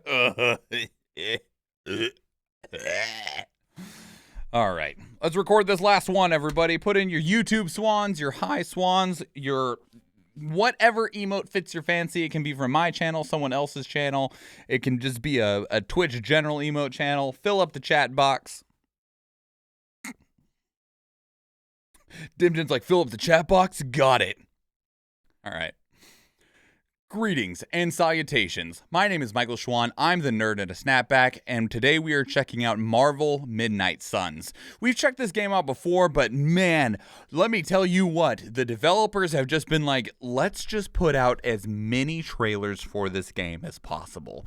We're not going to be checking out all of them. I have grabbed 3. We have the release date trailer from September, the Live Among Us Legends gameplay trailer from September, and the Welcome to the Abbey official trailer from a couple of weeks ago on November 16th. But real quick, here is the developer's YouTube channel, and there is just videos on videos on videos on videos that they have put out. There are multiple videos for every single Marvel hero in this game. They have put out so much. You have, like, right here, right? 3 videos dedicated to Iron Man alone. Meet Iron Man Hero Spotlight, Iron Man Gameplay Showcase, Hero History Iron Man, and then there's Spider-Man, 3 for Spider-Man as well, 3 for Doctor Strange, 3 for Captain Marvel, 3 for Wolverine, 3 for Scarlet Witch, 3, I think there's actually more than 3 for the Hunter because the Hunter's a new character.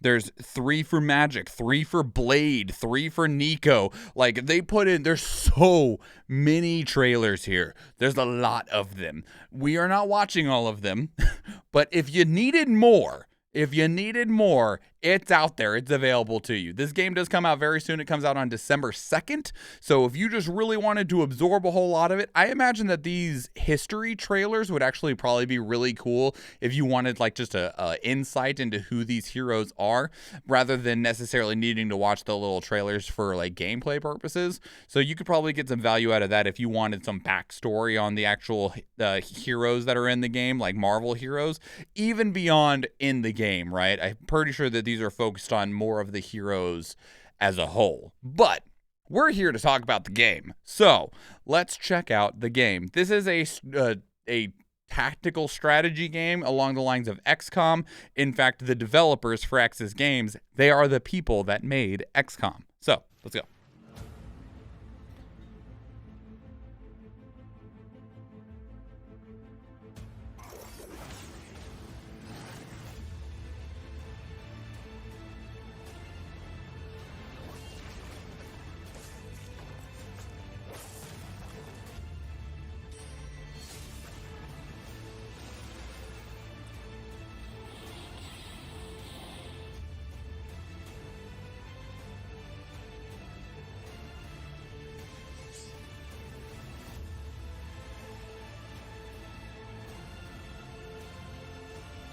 Yeah, the Hunter is your main character, and you're able to customize them.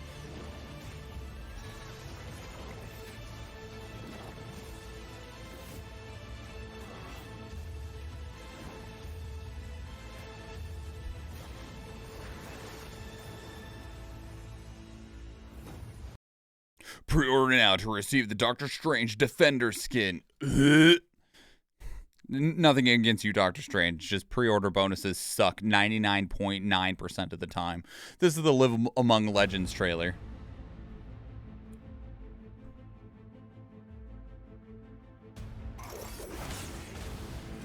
Well, this looks very similar. Is this just the same trailer? This is just the same trailer. Okay, I apologize. Why are they named something different? Because they're on different channels. I see. That's on me. My bad. My bad. Here's the Welcome to the Abbey trailer.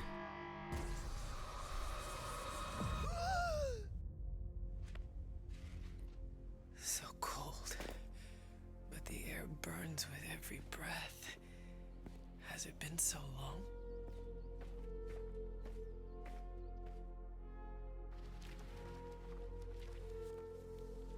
Big BioWare vibes from that visual.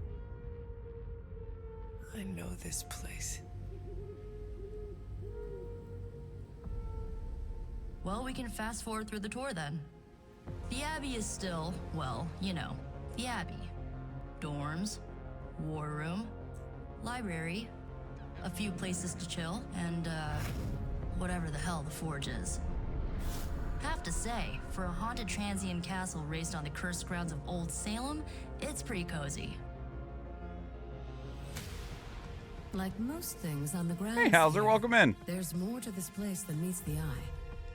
This area is particularly attuned to the forces of magic. That's why the Elder God's influence was so prevalent here, and why our sanctuary here has remained all but impregnable over the centuries. Not what you were expecting, is it? Now, Hunter, tell us what you see. I raced through the Abbey grounds, angry, terrified. It is too late. We were not ready for this fight. I will bring the team together. We know our goal. Now we need to do the work.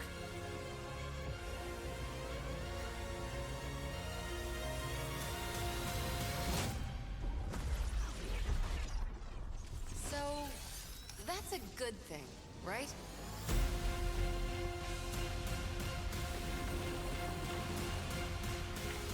Charlie!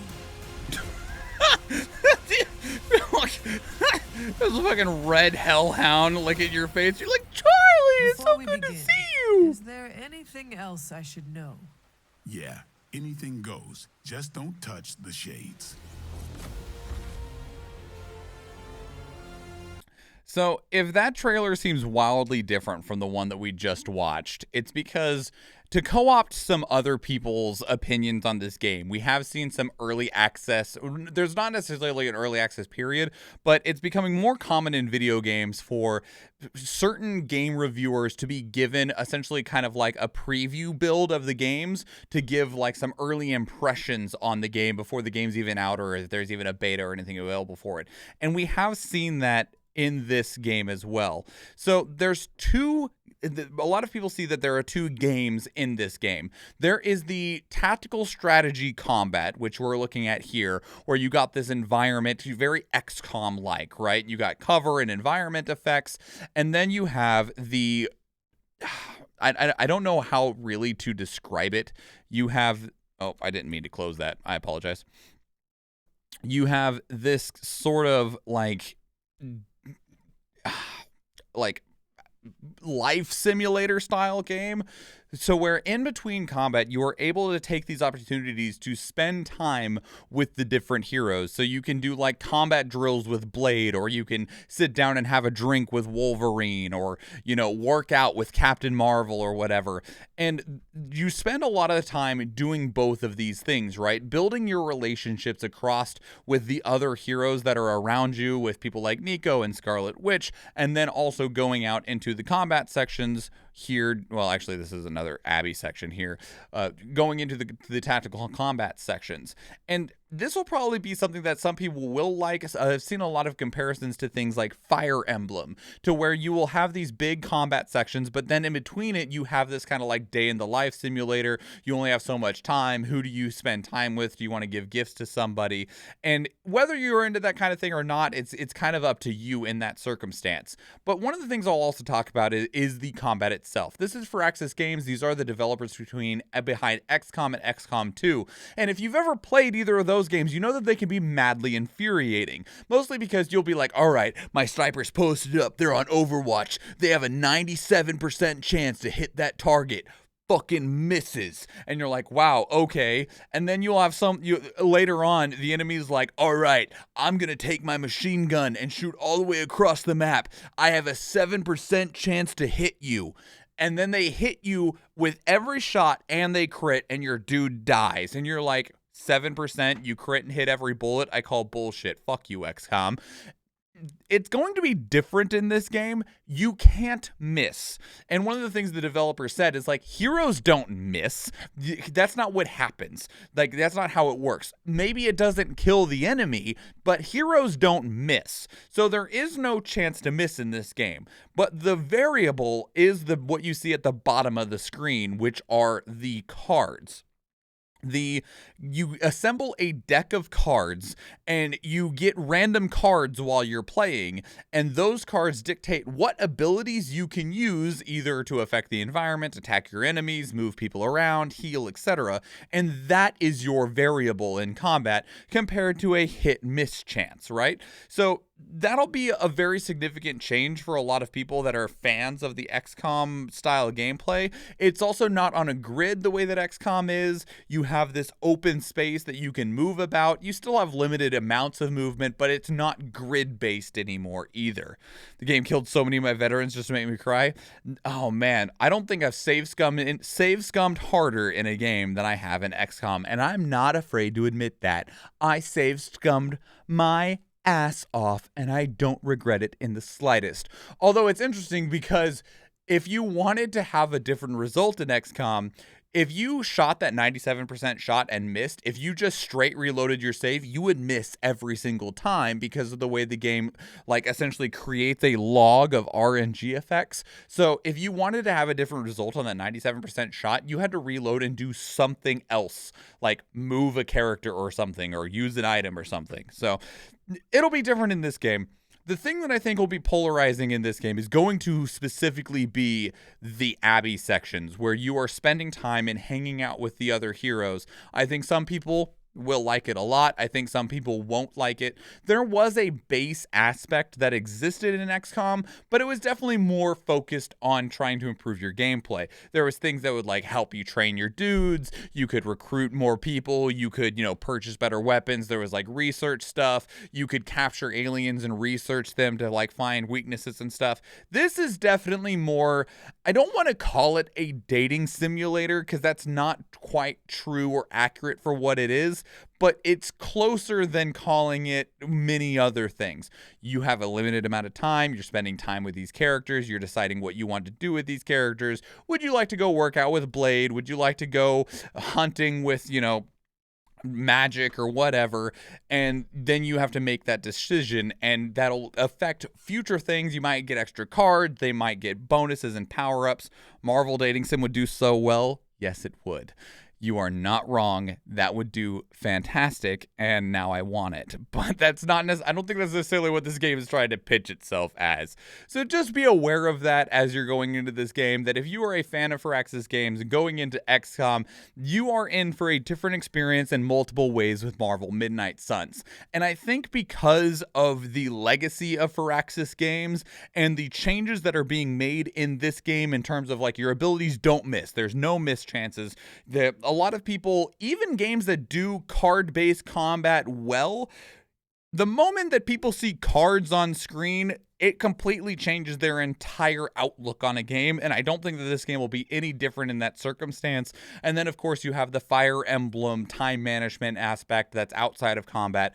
I think this game is going to have vastly polarized views, expectations, and receptions from everyone that plays it. Personally, I think I would love it, but that's because I know what I like out of video games, and I think I would enjoy this game. I've heard some people like, oh, the writing's real campy, and I'm like, don't care. If you give me a couple of like thin emotional threads that I can yank on and be like, I care about these characters, even though they talk like robots, I'll be fine. So that's Marvel Midnight Suns. Let me know what your thoughts are. Put them down in the comments below. I would love to hear from you.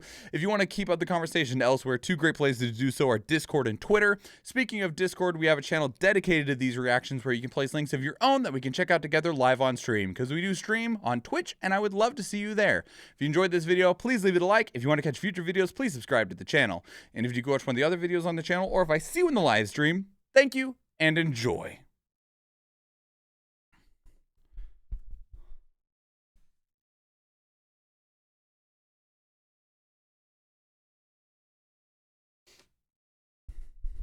I'm pretty sure I forgot to change hats between Swordship and this one.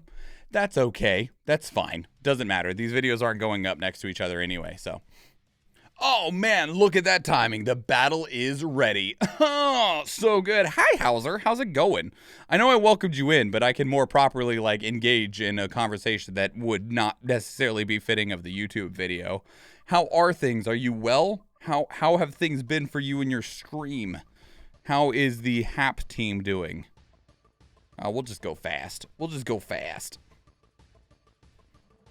Oh, and thank you for the follow, Hauser. I appreciate that a lot. There is a actual, like, graphic for it. But it was just muted for the sake of the video recording.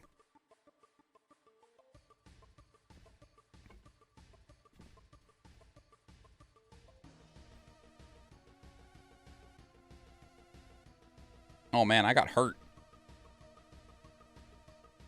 You leave my little Halloween witch alone. Leave me alone. Yes. Now we get some presents. Well, they're treasure chests. That's fine. I shall claim them for myself.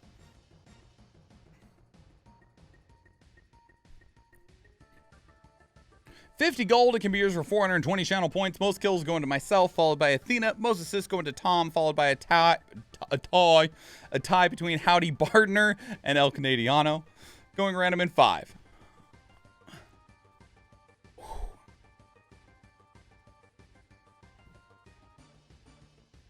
Tom with the gold. Back to the map. And we will not be returning to this event. I won't be live again until Tuesday, which means that we will not be here to finish this out. This event will end by the time I am live again. So, alas, we'll be... Well, actually, we'll get to finish out these 2 maps, won't we? Because we'll be able to finish the event. But then after that, we'll be shuffled away to the vanilla version, the non-event version of the game. As long as you got the FSB, final super boss, is that what that stands for?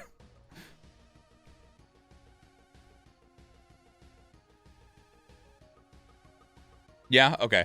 Yeah, the final super boss was a big deal for us because we got to kill Cthulhu and it was our 250th boss kill. While I am not a Stream Raiders affiliate, it's just cool to hit that milestone, and it tells me that if I ever reach Stream Raiders affiliate, I will instantly unlock 10 fucking head skins, which is a shitload, because I've been playing this game for a while, even if I haven't hit that Stream Raiders affiliate mark yet. Yep, boss kills 250. All right, where are we going, everybody? It was also cool that the milestone of 250 kills was achieved by defeating Cthulhu. All right, Bard Thulu is streaming. Little One Sparkles is streaming. What is Little One up to? Boo, hi, no clue what I'm doing, but come hang. I'm going to go lay down for a bit again. Lay sadness hit me again. I'm sorry, Star. We're raiding out, though, so you're most welcome to try and go recover as best you can. Thank you so much for hanging out and checking out trailers and stuff with us. Thanks for the feedback. I appreciate it a lot. Thank you for sharing things with us. I know it's not easy to do so, but I'm glad that you might be seeing the signs of improvement in the future. Thank you so much for being here. I appreciate it. It's good to see you. So everyone, these are my socials. Follow me on Twitter. Come join the Discord. Go check out the YouTube channel. A lot of what we recorded today will be up over the next week. Actually, everything we recorded today will be up over the next week. We are going to go raid one Little One Sparkles. They just got raided, so we get to follow up with a double raid train. This is the raid message, everybody. If you are not a subscriber, you can unlock that raid emote for 100 channel points, and it'll be available to you for the next 24 hours, including on other people's channel on the raid. Otherwise, you can just replace those emotes with whatever emote fits your fancy. Thank you so much, everyone, for being here. I appreciate it a lot. We'll be live again on Tuesday. We'll be checking out Gungrave Gore that just released on the 22nd. It is available on Game Pass, and we'll be playing through that over the next couple of weeks. Otherwise, check out the incredible Athena Latina. She'll be live on Wednesday for Wind Down Wednesday. There's a chance that she might be live sooner than that, but I'm not going to speak for her. Her normal schedule is on Wednesday. So singing us some beautiful songs this coming Wednesday, and then you can catch both of us on this channel on Friday. So with that said, everybody, thank you so much for watching. If you do go check out the YouTube channel, or if I see you in another one of the live streams, thank you and enjoy. Good night, El Canadiano.